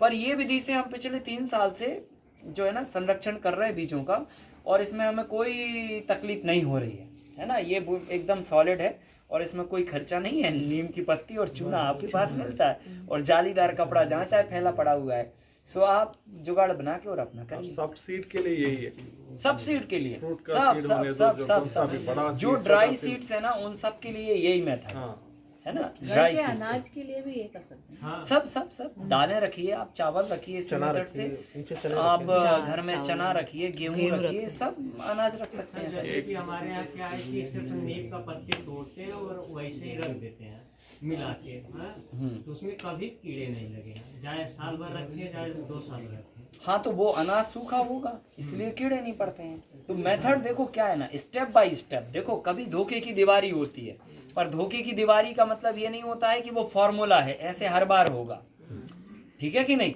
तो हो सकता है जो आप अनाज रखते हैं भाई सूखा होगा, प्रॉपर विधि से रखा गया होगा, तो वो धोखे की दीवारी हो गई। लेकिन तरीका जो है ना वो हो सकता है जो आप कर रहे हैं वो भी है, पर एक स्टेप बाय स्टेप करने से वो कभी तकलीफ में नहीं आएंगे। तो ये स्टेप्स हैं, पहले बीज इस स्टेप से बनाओ, फिर ग्रेडिंग करो, फिर धूप में दिखाओ, फिर शाम को 6 बजे उसको ऐसे नीम की पत्ती डाल के पैक करके रखो। पर गीली पत्ती कभी नहीं डालना, ये ध्यान रखना। सर 3 दिन जैसे धूप में रखने बोला आपने, तो हाँ। दिन के समय धूप हाँ, रहेगी, उसको ढांक दो, उसको शाम को फिर ढाक दो, वही तिरपाल से आप ढांक दो, या कोई सूरज दूसरा होते ही फिर हाँ दूसरा दिन पाव इस पर कर दो, या तो आप दूसरा कोई उस पे ऐसे फैला के ढांक सकते हैं, और फिर सुबह हुई और अपन ने बात कर दिया। सर ये बीज कितना दिन तक सुरक्षित रह जाता है कि फिर अंकुरण रिचार्ज करना अंकुरण 2 साल तक अच्छा देगा, तीसरे साल से जर्मिनेशन परसेंटेज कम होने लग जाता है। और ये लीफी वेजिटेबल उसका सीड्स कैसे? ऐसे ही रखना है, सबका बीज ऐसे ही रखना है। जो ड्राई सीड्स हैं मतलब सूखे जो बीज है, वो सारे सूखे बीजों को इसी ढंग से आपको पैक कर देना। अब टमाटर है सो सर सब ऐसे ही रखें। सर फ्रेशर सर बीज निकालते कैसे? सर मान लीजिए पालक हो गया, तो यही जैसे फल आएगा तो पालक में भी फल आता होगा? पालक में भी फल आता है जब वो कभी देखा नहीं इसलिए। हाँ, पालक के पत्ते में ऑटोमेटिकली फूल आएगा। फूल आके एक डंडी आएगी, डंडी में जो है ना ऐसी बालियां टाइप की लगेंगी और उसमें बीज लगेंगे, और जब वो ड्राई हो जाएगा तब आप उसको हार्वेस्ट करके उसके बीज निकाल दो। सर जी टमाटर बैगन का वही इसका भी कैसे है? इसका भी ऐसे ही करना है। जो पौधा सबसे बेस्ट परफॉर्मेंस दे रहा है, उसी पौधे के जब वो फल पूरी तरह से रेड हो जाए पेड़ के अंदर, या फिर गिरने की स्थिति पे आ जाए, तब जाके उसको कलेक्ट करिए, और उस समय पे फिर उसको काट के और सीधा डायरेक्ट आप ऐसी धूप में रख दीजिए, उसको ड्राई होने दीजिए। जब वो पूरा मॉइस्चर उड़ जाएगा तब जाके उसमें से सीड निकाल के फिर वापस उनको धूप में रख दीजिए। और नहीं तो दूसरा तरीका ये है कि उनको निकाल के उनका छिलका अलग कर दो और गूदा छान के छन्नी से जो है ना उसका रस अलग कर दो, और फिर जाके उनको ड्राई कर दो। हाँ, फिर सूखने दो उनको ऐसे। लेकिन फल जो है ना पूरी तरह से लाल वही होना चाहिए, खेत में पेड़ में मतलब वो टूटने की स्थिति में आ जाए, अपने आप की पकड़ा और वो गिर जाए, इस स्थिति में फल हमको लेना है। क्योंकि टमाटर तो ऐसे नहीं है ना कि वो वहीं सूख जाएगा पूरी तरह से तब हम उसको ले पाएंगे, है ना। गेहूं धान चावल के केसेस में अलग है। सर अगर एक खेत में 2 फसल लगी है, टमाटर और बैंगन, हाँ। सर मधुमक्खी उनका क्रॉस कर सकती है? करती है ना, करती हैं, बैगन टमाटर मिक्स हो जाता है। तो सर वो हाइब्रिड नहीं हो जाएगा? हो जाएगा, सो वो तो होता ही है नेचुरली। अच्छा, नेचुरली हाइब्रिड होता है अपने को आर्टिफिशियल हाइब्रिड नहीं करना, अपन को अलग से नहीं करना है, और प्योर जेनेटिकली सिलेक्शन करना है। अगर वो हाइब्रिड बन गया, अब उसमें मिलावट आ गई, तो वही तो हमें चेक करना, फिल्टर करना है यहाँ पे फूल के समय पे कि क्या इसका फूल का कलर तो नहीं बदला, है ना। समझ रहे ना, बैगन का फूल हो रहा है ब्लू कलर का और टमाटर का फूल हो रहा है येलो कलर का, तो इन दोनों का मिक्स होके कुछ ऐसा डिफर तो नहीं लग रहा आपको? टोटल येलो आ रहे हैं फूल की नहीं, लेकिन तो मधुमक्खी जब क्रॉस करेंगे तो डिफर तो होगा ना कुछ। हाँ, सो होगा, सो इसी समय पे तो हम तो निकलना पड़ेगा ना उसको। अगर वो पहले से फिल्टर हो मतलब मिक्स होके आ गया तो वो फूल में क्लियर हो जाएगा, और अगर वो फूल आने के बाद बना तो वो फल में क्लियर हो जाएगा। तो जहाँ पे डिफर आएगा उधर ही पे हम उसको निकाल देंगे ऐसे। मेथी के सीड्स कैसे? मेथी के सीड्स भी ऐसे ही बनते हैं। मेथी को आप लगा रहने दीजिए और उसी में फिर वो फलियाँ आ जाएंगी मेथी में एक समय के बाद में, और फलियाँ आने के बाद उसमें दाने आ जाएंगे। बट मेथी तो अपने कट करेंगे ना, फल आने के पहले ही तो कट कर जाएगा। नहीं, वो पत्ते मेथी की भाजी ब्रिज बनाने के लिए उसमें छोड़ने का रहता है। थोड़ा निकाल के ही रखना। वो जो एरिया है ना मेथी अगर आप बीज के लिए बो रहे हैं तो बहुत पतला पतला बोना है आपको, बहुत दूरी दूरी पे सीड डालने हैं। हाँ, मेथी का जब आप पत्ता लेंगे तब उनको पास पास में बोना है। सीड्स के लिए अलग करना। सीड्स के लिए अलग बोना पड़ेगा, मतलब आपको बहुत पतला पतला बोना है दूर दूर पर। तो उससे क्या होगा, पौधा इतनी इतनी दूरी पर होगा तो वो ब्रांच बनाएगा, फिर शाखाओं में वो बीज लेके आएगा ऐसे। स्पिनाच को भी ऐसे करना दूर दूर पे, स्पिनाच को और लीफी वेजिटेबल ऐसे ऐसे दूर दूर में करना, दूर दूर डिस्टेंस पे करेंगे। और नहीं तो आप बो दीजिए पूरा ऐसे ही डेंसिटी में, तो मोटा मोटा पहले भाजी निकाल लो आप, है ना, और जो अच्छे अच्छे पौधे हों वो छोड़ दीजिए, तो बेगरे हो जाएंगे वो। तो दोनों काम हो जाएंगे, अपन को साग भी मिल जाएगी और दूसरा अपना बीज का काम भी बन जाएगा ऐसे। पपीता का भी ऐसे ही सॉर्ट करना है ना, सिलेक्शन करिए, जो बेस्ट फ्रूट हो, जो बेस्ट प्लांट्स हो, उसका बेस्ट फ्रूट लेके और उसका सीड निकालना। तो कितने ऐसे पौधे जिसका फुल लाइफ साइकिल देखा नहीं है हम लोग, मार्केट में जो आती है बस वही देखा है। तो अच्छा एक्सपीरियंस रहेगा ना, मतलब एक साल रुक जाओ इधर। वही वैसे ही करना पड़ेगा। और क्या भाई, इस सवाल का जवाब तो यही है। यही है अपने खेत में है, लेकिन देखो अब आ गए लाइट पे, अपने खेत में हो गए। चलो कोई बात, थोड़ा लोभ देते हैं, अलग अलग दिन अलग अलग चीजें खिलाएंगे, मान जाओ।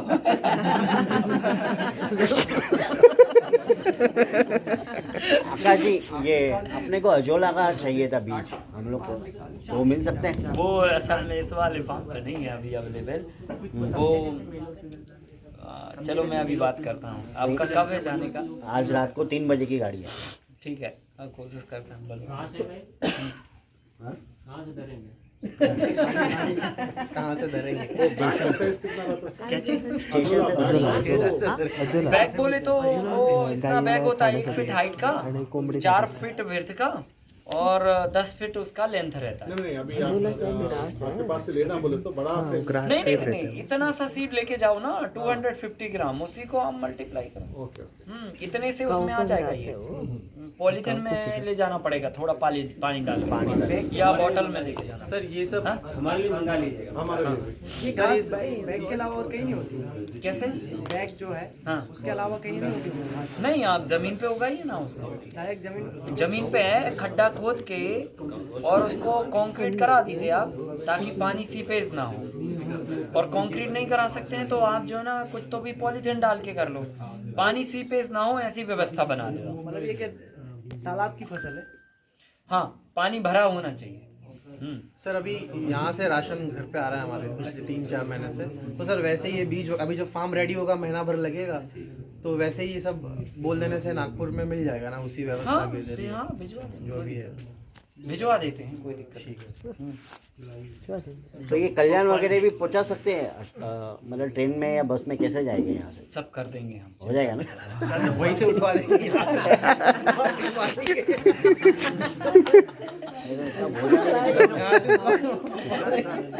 जो फल के ट्रीज है उसमें जब सर कोई फल में सीडलेस होता है, सीडलेस फल होता है वो, सर वो हाइब्रिड है या फिर वो ग्राफ्टेड है? ग्राफ्टेड भी है और हाइब्रिड भी है ना। उसको असल में वो बनाया गया ग्राफ्टिंग करके। ऑरेंज लेमन हो गया। हाँ, ग्राफ्टिंग करके ही बनाया गया। आकाश जी, अपने पास सफेद पेठे का बीज है? सफेद पेठा जो होता है चाहिए? वो न्यूट्रिशन थोड़ा कम होगा। कम होगा, हर चीज में कम आ जाता है। might be deposited there. That flower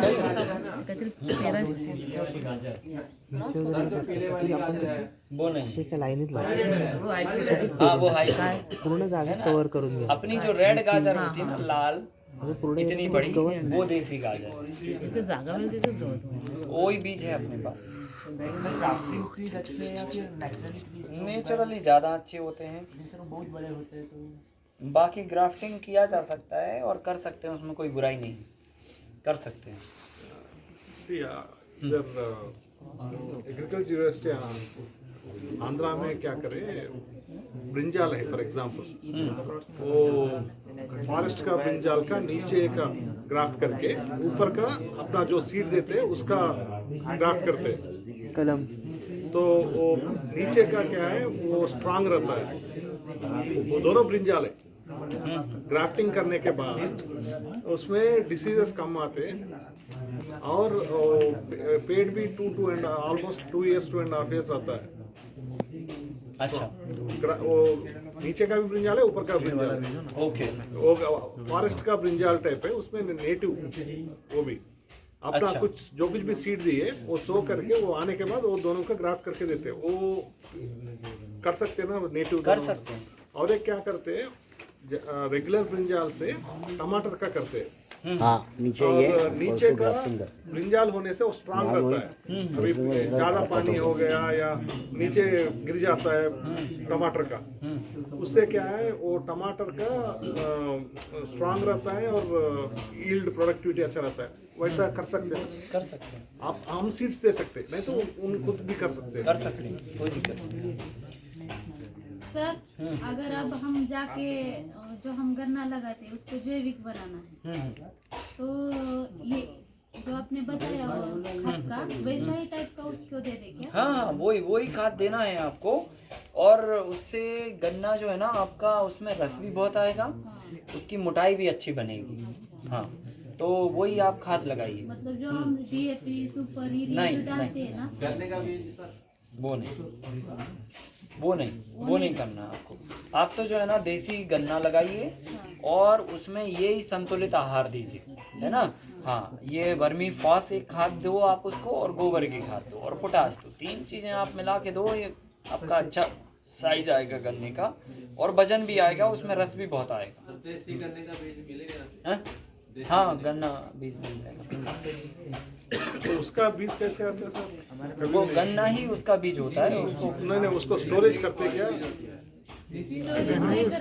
नहीं, सीधा डायरेक्ट लगाना पड़ेगा, तुरंत लगा के काटा। रखना है। हाँ, तुरंत इधर से काट के देंगे और लगाना पड़ेगा। छोटे छोटे।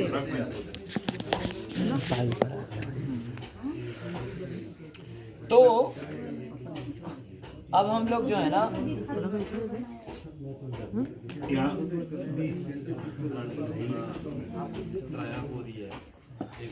अभी एक टॉपिक और रह गया है आपका, समय हो रहा है, उस टॉपिक पे अभी और चर्चा हो जाए, फिर एक ग्रुप फोटो और सर्टिफिकेशन के साथ इस सत्र को समापन करेंगे हम लोग।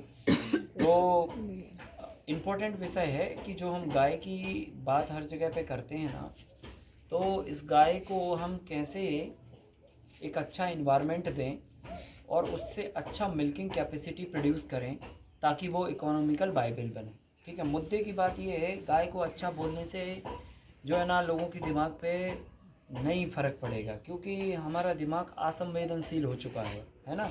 अगर ऐसा फ़र्क पड़ता तो देश में इतने हज़ारों लोग जो है ना इतना प्रवचन करते हैं, है ना, उसका फ़र्क हमारे जीवन में होना था, लेकिन नहीं होता है।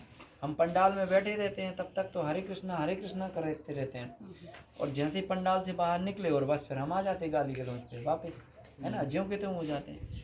तो क्या हो रहा है ना, असंवेदनाएं हमारी बढ़ती चली जा रही हैं। तो अब हमें फिर कैसे करेंगे हम? तो इंसान की कमजोरी पकड़ो। इंसान की कमजोरी क्या है? नंबर एक का स्वार्थी है इंसान की पहली कमजोरी, लालची है। हाँ, पहला, अगर उसको फ़ायदा मिला तो वो दूसरों को थप्पड़ भी मारने को तैयार हो जाएगा, और अगर फ़ायदा नहीं है तो बात भी नहीं करेगा। सही है कि नहीं? मानते हो इस बात को? सही। देखो, फ़ायदा है या फ़ायदा आपको समझ में आ रहा था तभी इतनी ठंड में आप इधर तक चल के आए। अगर आपको फ़ायदा नहीं आ रहा होता समझ में, तो अपने मन से काहे को शौक हो रहा था आपको? आप घर में अच्छे थे और सारे काम थे आपको। तो क्या मतलब क्या है ना, टेक्निकल पॉइंट ये है ना कि हम स्वार्थी हैं और फायदे के लिए काम करते हैं, ये शुद्ध बात है। ठीक है, अब इसी टेक्निकल बात पे अपन इस विज्ञान को समझते हैं कि अगर गाय को ये ना कह के कि गाय पालो भैया, गाय अच्छी बात है, उसके स्वार्थ से और फायदे से जोड़ दें, तो चाहे हम कहें ना और वो पालने लग जाएं। तो उस पे अपन ने काम किया। तो पहले अपन समझते हैं गाय का विज्ञान। पहले 2 मिनट में ये समझ लेते हैं कि गाय को हम, भारतीय गाय को ही अपनी कृषि का आधार क्यों मानते हैं, क्यों हम वेदों पुराणों से लेकर और अपनी हर एक जगह पे जो है ना गाय को इतनी मान्यता देते हैं, गाय को माँ कहते हैं, ये क्यों भाई, है ना, और किसी जानवर को क्यों नहीं कहते। तो इसका देखो विज्ञान जब हम समझने जाएंगे तो आपको पहली दूसरी बात, मतलब बहुत सारी बातें आपको इसमें मिलेंगी। नंबर 1, पहली बात आपको ये मिलेगा कि भगवान श्री कृष्ण ने, जिसको हम अपने मतलब इष्ट देव मानते हैं या ईश्वर का स्वरूप मानते हैं, ईश्वर मानते हैं, उन्होंने स्वयं जो है ना ग्वाले के रूप में गाय को इस धरती पे मतलब पाला है, पोसा है, उसका घी मक्खन दूध दही खाया है। तो ये बात अब हमें मतलब समझने की नहीं है। जो काम हमारे पूर्वजों ने कर लिया, इसका मतलब ये है कि वो काम करने लायक है कि नहीं है। सिंपल सी बात है ना, जो इतने महान महापुरुषों ने जो काम कर लिया, इसका मतलब ये है वो करने लायक होगा, तभी तो उन्होंने कर लिया। लेकिन अब हमारा दिमाग, अब क्या करें, अब नहीं मान रहा उनकी बात, है ना। अब ऐसे हो गया ना, राम को पूजना है लेकिन राम की एक भी बात को नहीं मानना। राम को मानेंगे लेकिन उनकी बात नहीं मानेंगे। अगरबत्ती फुड़वा लो, सॉरी नारियल फुड़वा लो, अगरबत्तियाँ चढ़वा लो, मूर्तियाँ बनवा लो, झंडे लगवा लो, नारे लगवा लो, सब करवा लो, वो हम सब कर देंगे, लेकिन एक बात नहीं मानेंगे।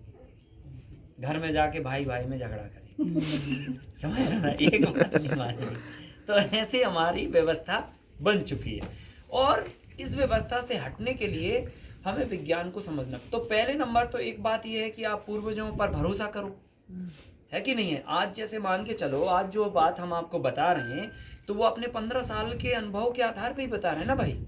हमें कौन सा फायदा हो रहा है ये बात आपको बोलने, ना तो हमें सही बोलने से फायदा हो रहा, ना झूठ बोलने से फायदा हो रहा। तो हम आपको इसलिए बता रहे हैं कि ये जो चीज़ें हैं ना, ये हमने सब करके देख ली, और जब करके देख ली और जब हम ये कर रहे हैं, इसका मतलब अब ये करना चाहिए। ये हमारे जीवन की एक 15 साल की प्रैक्टिस का निचोड़ है। तो भगवान श्री कृष्ण ने अगर इस धरती पर गायों को पाला है तो इसका मतलब यही है कि अब सारी किताबें बंद कर दो, खत्म। उन्होंने पाल लिया मतलब आपको पालना चाहिए, बात खत्म हो गई। अब लेकिन इतने में नहीं आ रही बात समझ में। तो जो हमारे पूर्वजों ने वेद लिखे, पुराण लिखे, जिनको हम इतिहास का एक वो मानते हैं, एक संग्रह मानते हैं, या इनको आधार मानते हैं अपनी संस्कृति का और व्यवस्था का, उस पर भरोसा कर लो। तो चलो साहब, उस पर भी भरोसा नहीं हो रहा। रोज पढ़ते हैं हम गाय माता की जय, ठीक है कि नहीं, लेकिन फिर भी हम उसको वैसा नहीं रखते जैसे हम अपनी घर अपनी माँ को रखते हैं, ठीक है। तीसरी बात हम अपने सांस्कृतिक विज्ञान पर भरोसा कर लें। तो सांस्कृतिक विज्ञान कैसा है हमारा सांस्कृतिक विज्ञान ये है कि जन्म से लेकर मृत्यु तक गाय का दूध, गोबर, दूध, दही, ये हमारे आगे पीछे घूमता रहता है। जैसे जब आप पैदा होते थे गांव में, अब तो अस्पताल में पैदा होते, तो उधर तो नहीं है। अस्पताल में तो सुई और निडल ये सब रहता है, ठीक है कि नहीं। गांव में जब हम पैदा होते थे ना, तो पैदा होते ही मतलब सबको एक ही बार हुआ है पैदा, ठीक है। पैदा होते थे ये शब्द गलत है। मतलब हम बार बार नहीं हुए, एक ही बार हुए। तो हम जब पैदा हुए तब पैदा होते ही जो ताई रहती थी ना, वो ताई जो है ना क्या करती थी, घड़े में गाय के गोबर का कंडा सिलगा के नीम की पत्तियों को डालती थी। उससे क्या होता था, गाय के गोबर का जब कंडा जलता है तो ऑक्सीजन प्रोड्यूस करता है, ठीक है। और बच्चा जब पैदा होता है तो उसके नाक वाक ये सब खुले नहीं रहते, तो उसको ऑक्सीजन की ज़रूरत होती है ज़्यादा। और नीम की पत्ती इसलिए डाल देते हैं कि ताकि कोई भी बैक्टीरिया, वायरस, इस तरह की चुटपुट नेगेटिव एनर्जी होगी ना, तो वो ख़त्म हो जाएगी। तो वहाँ से चीज़ें शुरू हो जाती हैं। फिर हमारा शिक्षा का संस्कार हुआ, तो भाई गाय का गोबर लीप के चौक बना के बिठाया गया। फिर हमारा वैवाहिक संस्कार हुआ, तो मंडप को गाय के गोबर से लीपा गया, गाय के गोबर के गणेश दोने में रख के उसका पूजन कराया गया, ठीक है। फिर जब आपका मरण संस्कार हुआ, तो जब आपकी राख उठी तो उसके ऊपर से गाय का गोबर लीपा गया और दीपक जलाया गया। कुल मिला के गाय के गोबर को हमारी पूरी संस्कृति ने मतलब उसको पिरो के रखा हुआ है। हर जगह पे गाय का गोबर मिलेगा। तो ये क्यों, इसको मान लो फिर, है ना। हम अपने गांव की व्यवस्था को देखें तो गांव की लेडीज़ जो है ना, सुबह उठते ही पहला उसका काम है झाड़ू लगाना, झाड़ू लगा के गोबर से दरवाजे को लीपना। अब उनसे जाके पूछो भाई क्यों करते हो, तो बोले नहीं हमारे पूर्वज करते आए इसलिए हम कर रहे। है ना। लेकिन जब इंसान पढ़ा लिखा हो गया तो उसने कहा अरे गाय की पोटी लीप रहे हो, है ना। जब इंसान पढ़ लिख के आ गया वहां तक गोबर ठीक को था, पोटी जब बोले। वो एक दूसरे को फॉलो कर रहे थे वहां तक ठीक था मामला। लेकिन जैसे ही हम पढ़े लिखे हुए तो उन्होंने कहा यार ये गंदगी है, यहाँ पे क्यों लगा रहे हैं रोज सुबह से। अब क्या हो रहा ना, उस बात से भी हमारा दिमाग इस बात को मान नहीं रहा, हमारी संस्कृति से भी नहीं मान रहा हमारा दिमाग। तो किससे मानेगा, तो विज्ञान से मानेगा। अब विज्ञान ये बोलता है कि गाय एक ऐसी डिवाइस है इस संसार पे, जैसे विज्ञान ने इस बात को प्रूव कर दिया कि सांप के अंदर जहर होता है और वो काट ले तो आदमी मर जाता है, ये विज्ञान है। सही है कि नहीं है। ऐसे कोई भी साइंटिस्ट के सामने आप सांप छोड़ दो जहरीला और वो बैठा रहेगा क्या? नहीं बैठेगा ना, उड़ के भाग लेगा, उछलेगा। सही है, क्योंकि उसको पता है ये काट लेगा तो हम मर जाएंगे, ये फैक्ट है ना। इसका मतलब ये है कि संसार का एक छोटा सा जीव जिसके अंदर पॉइजन बनाने की कला है। अब ये बताओ, ये सांप के अलावा किसके पास ये कला है? क्या मेढक जहर बनाता है? क्या ऐसा मच्छर आता है तो हम भागने लगते हैं कि अरे अरे वो काटने लगे, नहीं तो मर जाएंगे हम? नहीं ना, क्योंकि हमें उसके बारे में पता है कि इसके अंदर ये पॉइजनस बनाने की प्रॉपर्टी कुदरत ने दी हुई है, ये गुण दिया हो उसके अंदर। तो गाय को भी जब इस संसार में ऊपर वाले ने बनाया ना, तो पहली बात तो ये है कि बिना गुण के किसी को बनाया ही नहीं है, तो पहले दिन हम आपको बता चुके। लेकिन गाय को क्यों बनाया, उसके पीछे बहुत बड़ा विज्ञान है, और उसी विज्ञान से हमारे पूर्वजों ने गायों को पाला। उसी विज्ञान के आधार पर हमारी संस्कृति में गाय को हर जगह रखा गया। उसी विज्ञान पर वेदों और पुराणों में गाय की महिमा का बखान किया गया। और विज्ञान ये है कि इसको सूर्य केतु नाड़ी कुदरत ने दी हुई है। सूर्य केतु नाड़ी एक ऐसी सूक्ष्म नाड़ी है जो केवल इसी के पास है, भारतीय नस्ल की गाय के पास है, और पूरी दुनिया में किसी भी गाय के पास ये गुण नहीं है। और इस गुण का मतलब ये है कि ये सनलाइट को कैप्चर करती है। अब इसको उदाहरण के तौर पर समझोगे तो जैसे सोलर पैनल डिवाइस आज बनी ना, सोलर पैनल प्लेट हम धूप में रखते हैं तो धूप उस पर पड़ती है और वो करंट बना देती है, और करंट से फिर पंखा चला लो आप, फिर आप टीवी चला लो, उससे बल्ब जला लो, या जमीन से पानी निकालो। इसका मतलब ये हुआ कि सूरज में करंट है।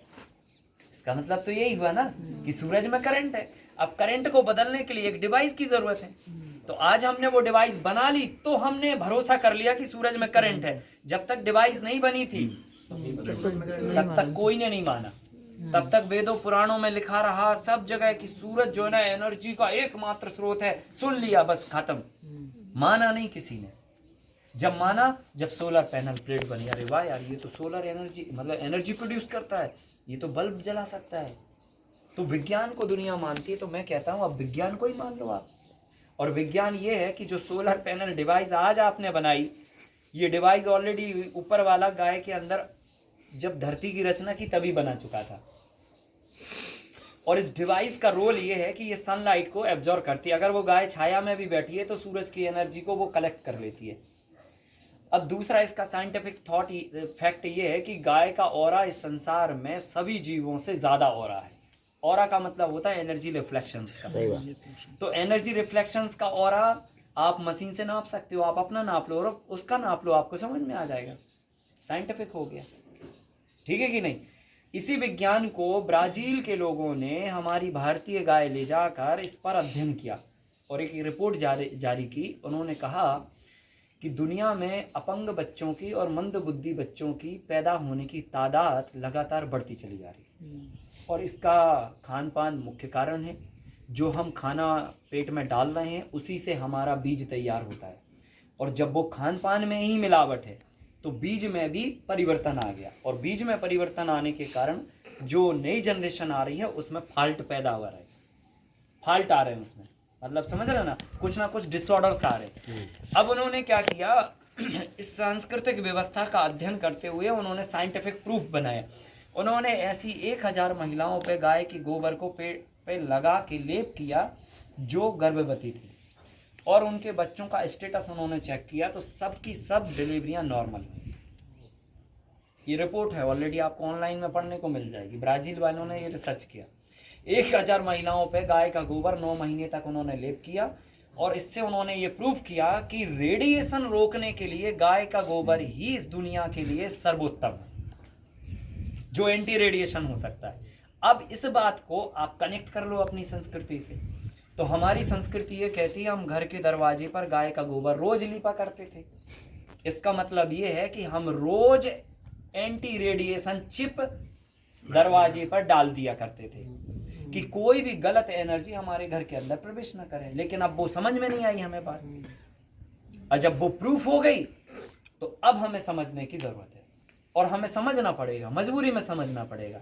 ठीक है, तो कुल मिला के आज दुनिया ने ये प्रूफ कर दिया है, टाटा मेमोरियल हॉस्पिटल में भी प्राइमरी लेवल का कैंसर के लिए गाय का यूरिन पिलाने की एडवाइस दी जाती है। कारण क्योंकि जो सूरज की जो करंट युक्त एनर्जी है वो एनर्जी गाय के पास होती है, और वो एनर्जी से अब वो जो एनर्जी आई तो वो एनर्जी कहाँ जाएगी, इकट्ठी थोड़ी होती रहेगी, रिफ्लेक्ट होगी।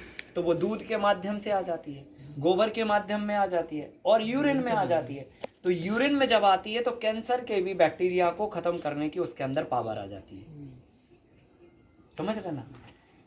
तो इतना पोटेंशियल है गाय के अंदर, और इसी पोटेंशियल के कारण गाय अपने आप में इस धरती पर विज्ञान है, और इस पर जितनी रिसर्च और थीसिस की जाए उतनी कम। ठीक है, तो बहुत सारे अभी पीएचडियाँ चल रही हैं, बहुत सारा शोध चल रहा है दुनिया में, और अगले 20 साल में आप देखना गाय जो है ना एक मतलब मुझे पूर्ण भरोसा है गाय जो है ना इस संसार की इकोनॉमी को चलाने के लिए सक्षम है और इतनी सामर्थ्यवान है। क्यों? दुनिया की सारी प्रॉब्लम का समाधान उसी के पास है। गाय के गोबर से आप रेडिएशन रोक सकते हैं। अभी दुनिया की सेकंड महामारी रेडिएशन आने वाली है। इतना तनाव बढ़ गया है लोगों के जीवन में कि अगर हमारे 90 अंक का हमने टारगेट लिया और अगर 89 अंक आए ना तो हमने फांसी लगा ली 10 रुपए की रस्सी लेके। सोचिए आप, पेशेंस ही नहीं है हमारा लेवल, हमारा नर्वस सिस्टम इतना वीक है कि हम ये समझ ही नहीं पा रहे कि हम गलत कर रहे हैं या सही कर रहे हैं। तो क्या हो रहा है ना कि जो तनाव है वो तनाव के कारण हमारा तंत्रिका तंत्र बहुत कमज़ोर होता चला गया, और उससे हमारा विल पावर, डिसीजन पावर ये बहुत कमज़ोर होता है। तो इस बात को हमें गंभीरता से समझना पड़ेगा। गाय अपने आप में एक बहुत बड़ा विज्ञान है, इसलिए हम लोग कहते हैं भारतीय नस्ल की देसी गाय ही आपको लेना चाहिए। इसका वजह ये है कि उसके अंदर सूरज की एनर्जी को कलेक्ट करने की पावर है, और ये केवल उसी के पास है। जैसे सांप के पास जहर बनाने की पावर है भाई, मधुमक्खी के पास शहद बनाने की पावर है, मच्छर के पास काटने की पावर है, ऐसे हर एक जीव के पास अलग अलग पावर है। ऐसी गाय के पास जो पावर है वो केवल गोबर ही नहीं बनाती है, वो जो है ना दूध ही नहीं देती है, वो यूरिन ही नहीं देती है, वो पूरी एनर्जी को, सन की एनर्जी को कलेक्ट करती है। इसलिए कहा जाता है ना गाय के गोबर में लक्ष्मी बसती है, हमारे विद्वान कहते हैं। फिर हमारे पूर्वजों ने ये भी कहा है कि 33 करोड़ देवताओं का वास भी होता है। तो ये जो 33 करोड़ देवताओं का वास का मतलब ये है कि भगवान जो है ना जहाँ पे एनर्जी होती है भाई उधर ही रहता है। एनर्जी का केंद्र है भगवान। भगवान क्या है? एनर्जी तो ही है। एनर्जी है तो है, नहीं है तो नहीं है। ठीक है कि नहीं? तो जो एनर्जी है वही ऊर्जा है, वही ईश्वर है। ठीक है, तो गाय के अंदर ही सारा एनर्जी का एक स्रोत बनाया ऊपर वाले ने। तो गाय के पास इसलिए भगवान का वास होता है, ऐसे मानते हैं। तो कुल मिला के गाय अपने आप में बहुत बड़ा विज्ञान है, और इस विज्ञान को हमारे दैनिक जीवन में होना बहुत ज़रूरी है। ठीक है, अब सवाल यहाँ पर खड़ा होता है, ठीक है मान लिया गाय जो है ना बहुत अच्छी जीव है और इसे हमें पालना है, पर 2 लीटर दूध देती है तो वो समझ में नहीं आता है। वहाँ पे आके हमारा दिमाग फिर रुक जाएगा। ठीक है, हमने मान लिया चलो एक तरफ है ना, तो अब हमें 2 लीटर से इसको कैसे 6 लीटर और 8 लीटर पर लेकर आना है, उस पर हमने काम किया है। और 2-3 गौशालाएँ अपन ने बनाई हैं, और उन 2-3 गौशालाओं में इन पे हमने लगातार प्रयोग किया है। अब चूँकि समय नहीं है और संभव नहीं है आपको मतलब ले जाना और सब दिखाना, कभी आपको फुर्सत मिले तो आप आइए, हम दिखाएंगे आपको, विजिट कराएंगे, है ना। सो आप देख के आइए। जो गाय 2 लीटर पे थी उसको हम लोगों ने 6-7 लीटर तक हम लोग लेके आए हैं, और जो गाय 10 लीटर पे थी वो 12 और 14 लीटर पर लेके आए। तो गायों के दूध में भी हम लोगों ने काफ़ी इम्प्रूवमेंट किया, उसकी हेल्थ में भी इम्प्रूवमेंट किया, और उस पर लगातार अध्ययन किया कि उसको क्या खिलाना चाहिए, कितना खिलाना चाहिए, कैसे खिलाना चाहिए। ठीक है, तो कुछ डाइट है वो हम लिख के आपको बता दे रहे हैं। उस आधार पर अगर गाय को आप डाइटिंग देते हैं तो गाय जो है ना बहुत मतलब जो है ना आपकी कैपेसिटी को, मिल्किंग की कैपेसिटी को बढ़ाती है। ठीक है, तो पहले तो गाय को कैसे, ये तो हो गया गाय का विज्ञान जो हमें सूर्य केतु नाड़ी के माध्यम से पता चला। दूसरा इसका ये है कि गाय हमेशा खुश रहना चाहिए, ऐसे वातावरण में आपको उसको रखना है। गाय दुखी हुई तो दूध कम देगी और तनाव युक्त नेगेटिव मिल्क मिलेगा आपको उससे, ठीक है। तो वो एक अच्छा वातावरण के लिए हमें क्या करना, उसको एक ऐसा माहौल देना जिसमें गाय कभी भी स्ट्रेस में ना रहे, दुखी ना रहे। तो उसके लिए मैंने आपको बताया कि वो विधि से आप जो है ना रेत और वो सब करके करिए तो गाय जो है ना हमेशा अच्छे से फील करेगी। ओपन ग्रेज लैंड आप रखिए गायों के लिए, तो गाय घूमेगी जितना तो उतना अच्छा उसके लिए होगा। अब हम बात करते हैं कि कैसे हमें गायों को फीड कराना है और क्या क्या भोजन देने हैं, और उस भोजन से हम कैसे गायों की हेल्थ और मिल्क दोनों इम्प्रूवमेंट कर सकते हैं। ये बहुत ज़रूरी है, क्योंकि अगर हम ये नहीं कर पाए तो ये पूरी कहानी इधर ही पे आके फिर रुक जाएगी।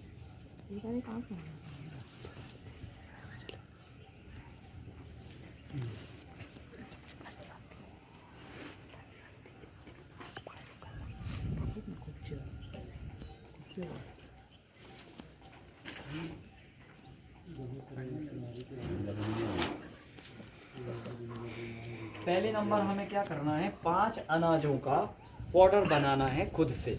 तो 5 अनाज कौन कौन से होंगे, तो सबसे पहले नंबर हमें लेना है वीट, गेहूँ 1 केजी ले लिया हमने। दूसरा हमने ले लिया चना 1 केजी ले लिया। तीसरा हमने ले लिया ज्वार 1 केजी ले लिया। फोर्थ नंबर पे हमने ले लिया बाजरा 1 केजी ले लिया। 5वें नंबर पर ले लिया हमने मक्का 1 केजी ले लिया।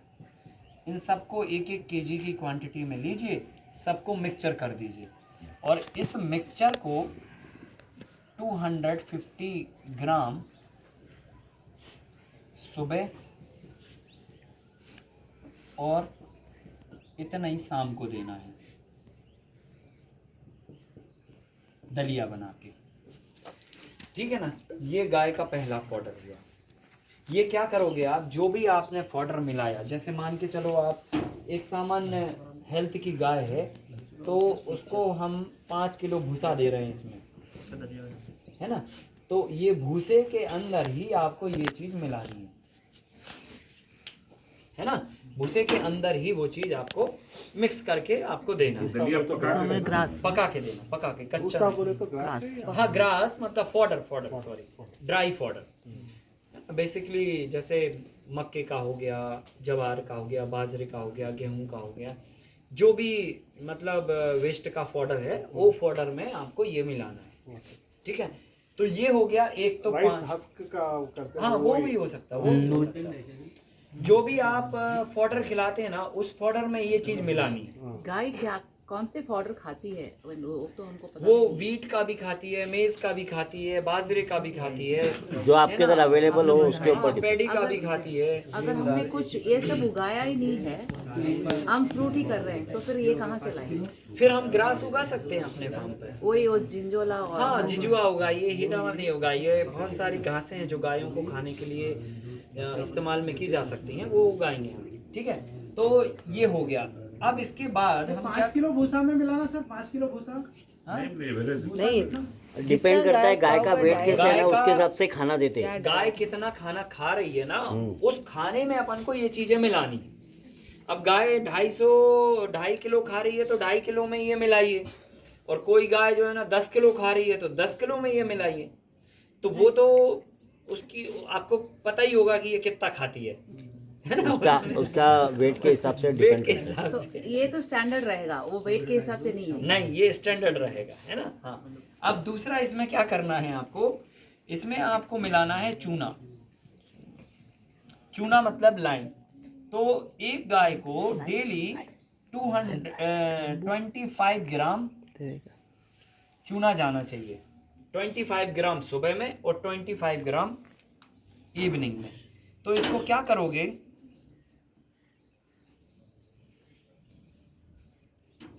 25 ग्राम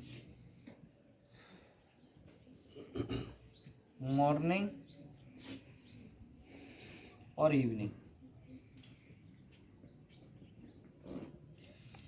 अब इसमें क्या करना, 1 किलो चूना लेना आप, 1 केजी चूना, 20 लीटर पानी। इस सॉल्यूशन को 250 ml एक दिन में देना। इसी में डाल देना। समझ में आ गई बात? 25 ग्राम देना है अपन को सुबह और 25 शाम को देना है।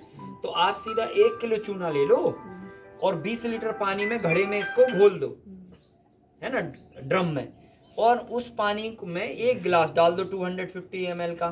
तो हमने बस ऐसे ऐसे घुमाया, 1 गिलास लिया और भूसे में मिला दिया।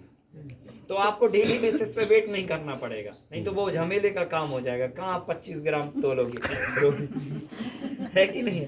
तो प्रोसेस सरल बनाने के लिए घड़ा रख लिया, उसमें 1 किलो चूना डाला, 20 लीटर पानी डाला, तो आपका 40 दिन तक काम चलता रहेगा। ठीक है, फिर 1 किलो डाल दिया, फिर 40 दिन के लिए हो गया ऐसे। अब इसके बाद तीसरे नंबर पर आपको देनी है एजोला ग्रास, एजोला घास। ये अजोला घास जो है ये 250 ग्राम आपको देनी है एवरी डे। एवरी डे मतलब मॉर्निंग और इवनिंग। हाँ, सुबह और शाम।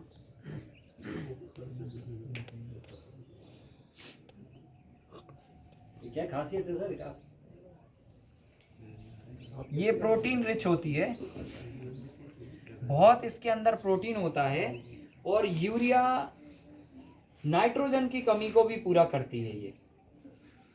तो जो फॉडर में लोग यूरिया मिला मिला के गायों को खिलाते हैं और मिल्क बढ़ाते हैं, वो उसका रिप्लेसमेंट है नेचुरली।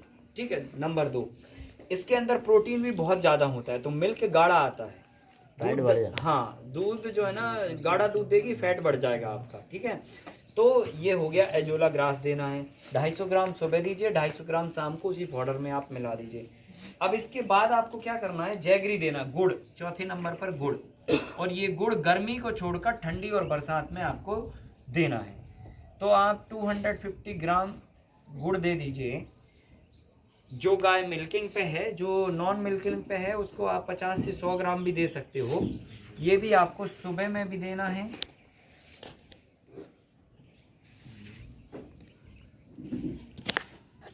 और शाम को देना है। ठीक है ना। और ये क्या करोगे, पुराना गुड़ आप ले लोगे कहीं से, और इस गुड़ को भी जो है ना ले जा के इसी में मिला दोगे पाउडर। 500 ग्राम से डे। अब आप क्या करोगे, ये गुड़ को जो है ना, ये दलिए में आप मिला सकते हो और उसी के साथ में आपने दे दी। ठीक है ना। 250 ग्राम ही देने का। 250 ग्राम। ज़्यादा देंगे तो हीट पकड़ता है, बच्चा गिरा देती है गाय। हाँ, क्या तो 500 ग्राम नहीं है दिन में, 250 ग्राम ही देने का। 250 ग्राम है ना। अब इसके बाद, और गर्मी के टाइम में नहीं देना ये, एक गाय का खाना ये ध्यान रखना, गर्मी के टाइम में नहीं देना, ठंडी के समय में देना है, और बारिश के टाइम में। और इसमें एक कंडीशन और है, जो गाय मिल्किंग पे है ना, उसको ही देना है। जो गाय नॉन मिल्किंग है, जैसे मान के चलो बछिया है, तो ठीक है, उसको 100 ग्राम 50 ग्राम तक आप दे सकते हो। ठंडी में नहीं देना। लेकिन अगर बछड़ा है नहीं देना। तो बछड़े को थोड़ा ज्यादा दे सकते हो, है ना। बछड़ा बोले तो काफ, मेल का मेल का। तो मेल को नहीं देना। ज्यादा दे सकते हैं। नहीं, मेल को भी देना है, लेकिन मेल को लगभग 100 ग्राम प्लस देना, 100 ग्राम प्लस। मिल्किंग काऊ को ये क्वांटिटी देना, और वो भी जब रेन और विंटर में देना है। समर में नहीं देना, मिल्किंग काऊ को भी नहीं और किसी को भी नहीं। गर्मी को हाँ, दोनों टाइम मिला दोनों टाइम मिला के, है ना। अब 5वें नंबर पर ये आपको एक गाय का देना खाद है? कितना देना है ना? ये खाना एक गाय का है। हाँ, मतलब 500 ग्राम डेली। हाँ। नहीं, अरे 125 ग्राम मॉर्निंग, 125 ग्राम इवनिंग। नहीं नहीं, 125 125 250 ग्राम मॉर्निंग और इवनिंग मिला के देना है। मतलब 125 ग्राम, 125 ग्राम सुबह में, 125 ग्राम शाम को देना। अब इसके बाद गुड़ के बाद 5 पत्तियों का पाउडर देना है। ठीक है ना। तो 5 पत्तियों का पाउडर में शतावर, अश्वगंधा,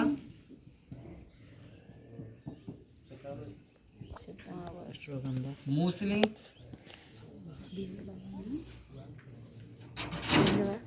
सहजन, तुलसी। इसमें भी आप क्या करेंगे, सबकी पत्तियों को 1-1 किलो ले लेंगे। इनकेस अगर पत्तियां नहीं मिलती हैं, जैसे पत्तियां काय की नहीं मिलेंगी आपको, शतावर, अश्वगंधा, मूसली की नहीं मिलेंगी, सहजन, तुलसी की मिल जाएगी, तो फिर इसको क्या करना, 250 ग्राम ये ले लेना शतावर, वैसी है ना, मतलब शतावर की वो बंच है ना, पाउडर 250 अश्वगंधा ले लिया, 250 हमने मूसली का पाउडर ले लिया, और 1-1 किलो ये पत्तियां ले ली। नहीं तो बराबर सबकी 1-1 किलो पत्तियां चाहिए, है ना। इनके जिसकी पत्ती नहीं मिलेगी वो 250 ग्राम मिलेगा फिर पाउडर। इस सब को मिक्सचर बना दो, इकट्ठा कर दो, एक डब्बे में रखो, और 25 ग्राम 25 ग्राम सुबह और 25 ग्राम इवनिंग, मतलब 50 ग्राम आपको देना है। ये भी आप क्या करोगे, ये इस पाउडर में ऐसे मिला दो।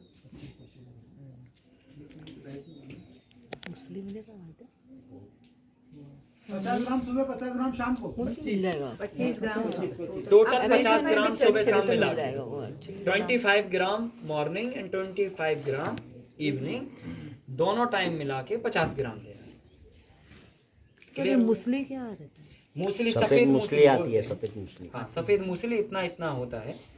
अब इसके बाद आपको देनी है 6वें नंबर पर मूसली, तो मूसली की पत्ती या पूरी मूसली? मूसली की पत्तियां चाहिए हैं, पत्ती सब पत्तियाँ। पत्ती रहेगी तो पत्ती है, पत्ती नहीं है तो फिर उसको 250 ग्राम डायरेक्ट उसको पाउडर दे सकते हैं मूसली का। छोटा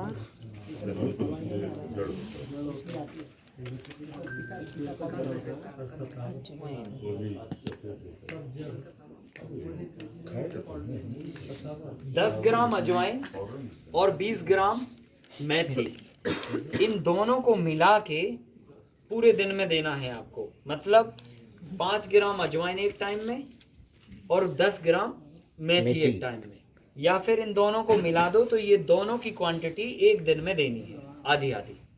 तो दोनों को साथ में मिक्सचर बना के रख लो आप, है ना, और हाफ हाफ दे दो, ठीक है। मतलब हम 1 किलो मेथी ले लें और आधा किलो अजवाइन ले लें, दोनों का मिक्सचर बना के, और जो है कितना 30 ग्राम का ना, 15 ग्राम सुबह में और 15 ग्राम शाम को हम ऐसा करके दे दें। तो ये आपको देना है। सर्दियों में देना है, ये भी सर्दियों में देना है। नहीं, ये पूरे टाइम दे सकते हो आप। नहीं, ये पूरे टाइम दे सकते हो आप, मेथी भी दे सकते हो और अजवाइन भी दे सकते हो। मेथी सीड्स है ना? हाँ, मेथी सीड्स है। अब इसके बाद एक चीज और देनी है 7वें नंबर पर, नमक। तो नमक जो है ना जरूरत के हिसाब से देना है। तो इसके लिए आप जो है ना, एक काला जो नमक होता है ना, काला नमक है ना, काला नमक जाके आप गाय जहाँ पे खाना खाती है उधर ही पे आप रख सकते हो उसको। 1 किलो का ढीला रख दो, फिर वो अपनी मर्जी से जितना उसका बॉडी का रिक्वायरमेंट होगी उस रिक्वायरमेंट के हिसाब से वो चाटती रहे। हम लोग सेंधा नमक का सीधा पत्थर रखते हैं। वो पत्थर ही रखो। इतना चीज मिला दिया अगर आपने पाउडर के अंदर, तो गारंटेड पहले नंबर फायदा ये होगा कि गाय बीमार नहीं पड़ेगी कभी, नंबर 1। नंबर 2, गाय का दूध बढ़ जाएगा। नंबर 3, गाय के दूध में जो गुण आएंगे वो पूरे मेडिसिनल गुण आ जाएंगे। तो जो वो मिल्क बनेगा वो सुपर मेडिसिनल मिल्क बन जाएगा आपका, है ना, वो औषधीय मिल्क हो गया।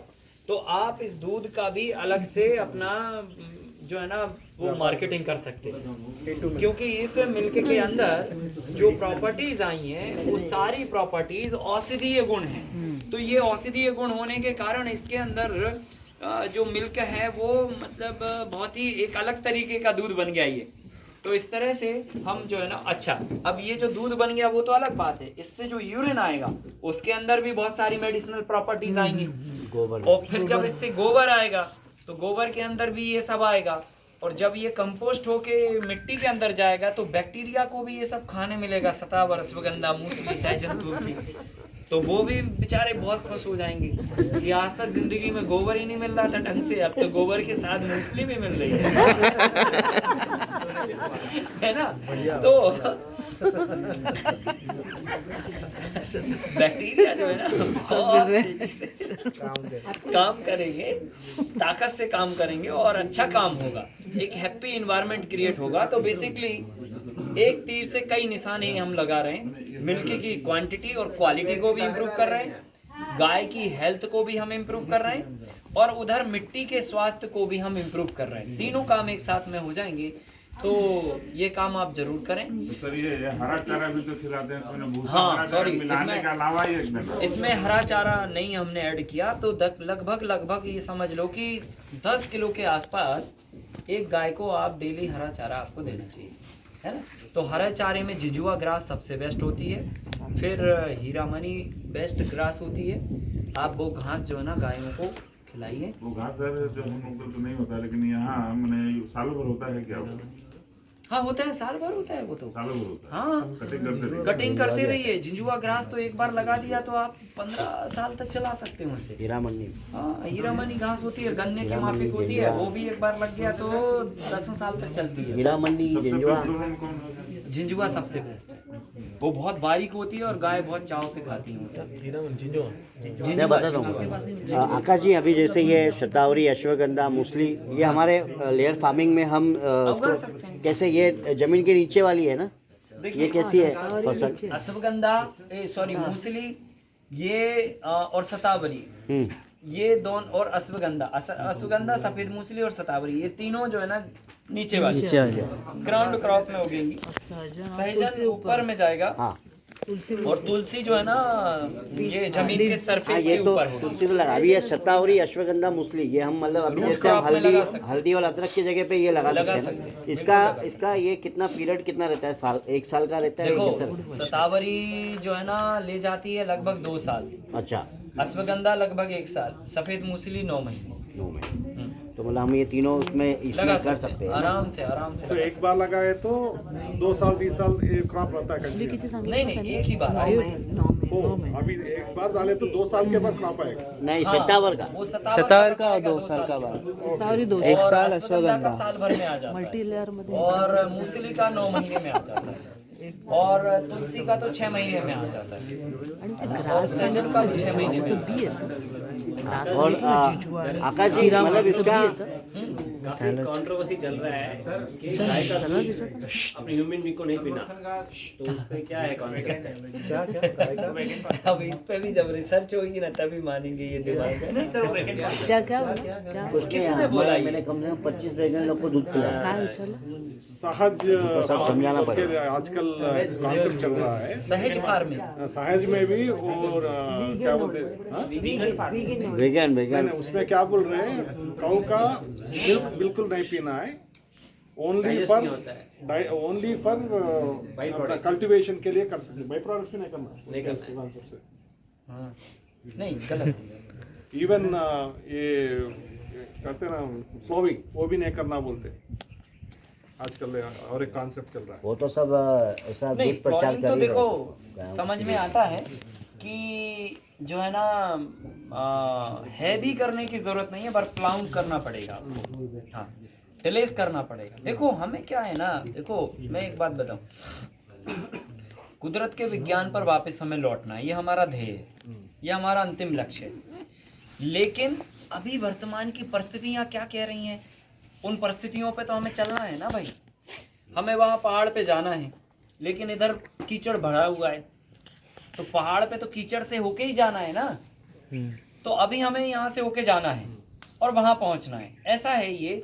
तो कुल मिला के देखो बिना टिलेज के फार्मिंग पॉसिबल है, लेकिन ये मतलब बहुत एडवांस चीज़ है, बहुत आगे की चीज़ है, अभी ये पॉसिबल नहीं है। होलिस्टिक फार्मिंग बोल के आजकल उसका नाम होलिस्टिक फार्मिंग बोल के, उसमें नो टिलिंग, रीजनरेटिव फार्मिंग कर सकते हैं, है ना, कर सकते हैं। वो मतलब कुदरत जो जितना दे रही है फिर आप उतना लीजिए और संतुष्ट रहिए, ऐसा है। अभी हम क्या कर रहे हैं, ये सब करके टेक्निक लगा के, ये करके वो करके, मिट्टी की अलग अलग परत से मिट्टी का उपयोग करके हम प्रोडक्टिविटी को बढ़ाने की कोशिश कर रहे हैं, ताकि हम जो है ना अपनी सस्टेनेबिलिटी तो कर पाए इसमें, है ना, हम टिक तो पाएँ इस फील्ड में। नहीं तो पता चला हमें पैसे नहीं मिलेंगे और हम लगाते जाएंगे तो हम टिक ही नहीं पाएंगे, 2 साल बाद हमें छोड़ना पड़ेगी।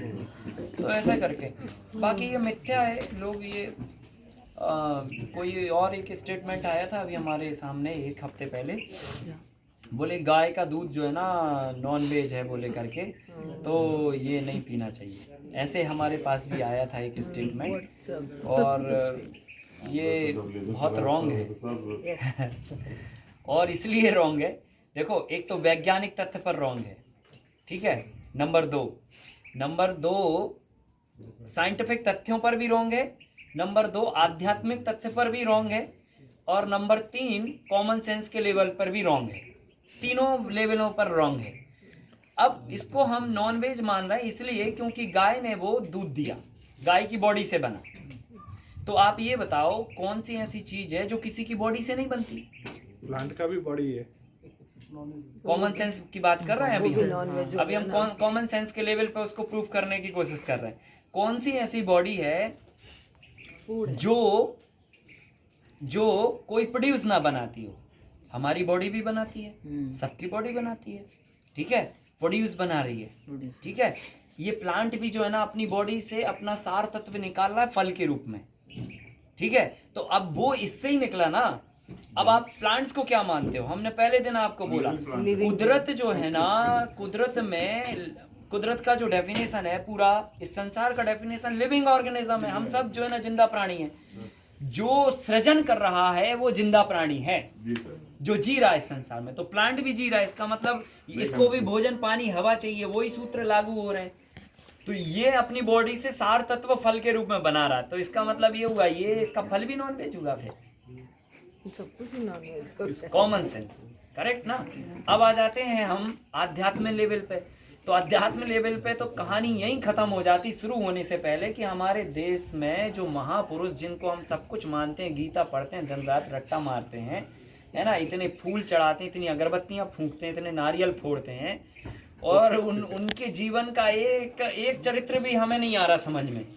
इसका मतलब इससे महान मूर्ख तो कोई हो ही नहीं सकता। तो ये भी एक यहाँ पर स्टेटमेंट फेल हो जाता है। तीसरा जो है ना, अब आते हैं हम साइंटिफिक लेवल पे। तो अगर आप ये मानते हो कि गाय का दूध नॉन वेज है, तो इसका मतलब ये हुआ कि माँ का दूध भी नॉन वेज हुआ। जो व्यक्ति ये कह रहा है कि गाय का दूध नॉन वेज है, इसका मतलब वो भी नॉन वेज है, क्योंकि वो भी पैदा हुआ होगा तो उसने अपनी माँ का दूध पिया होगा। क्लियर हो रहा ना? इसका मतलब ये है कि जितना भी संसार में लिविंग ऑर्गेनिज्म है वो सारे सब नॉन वेज है।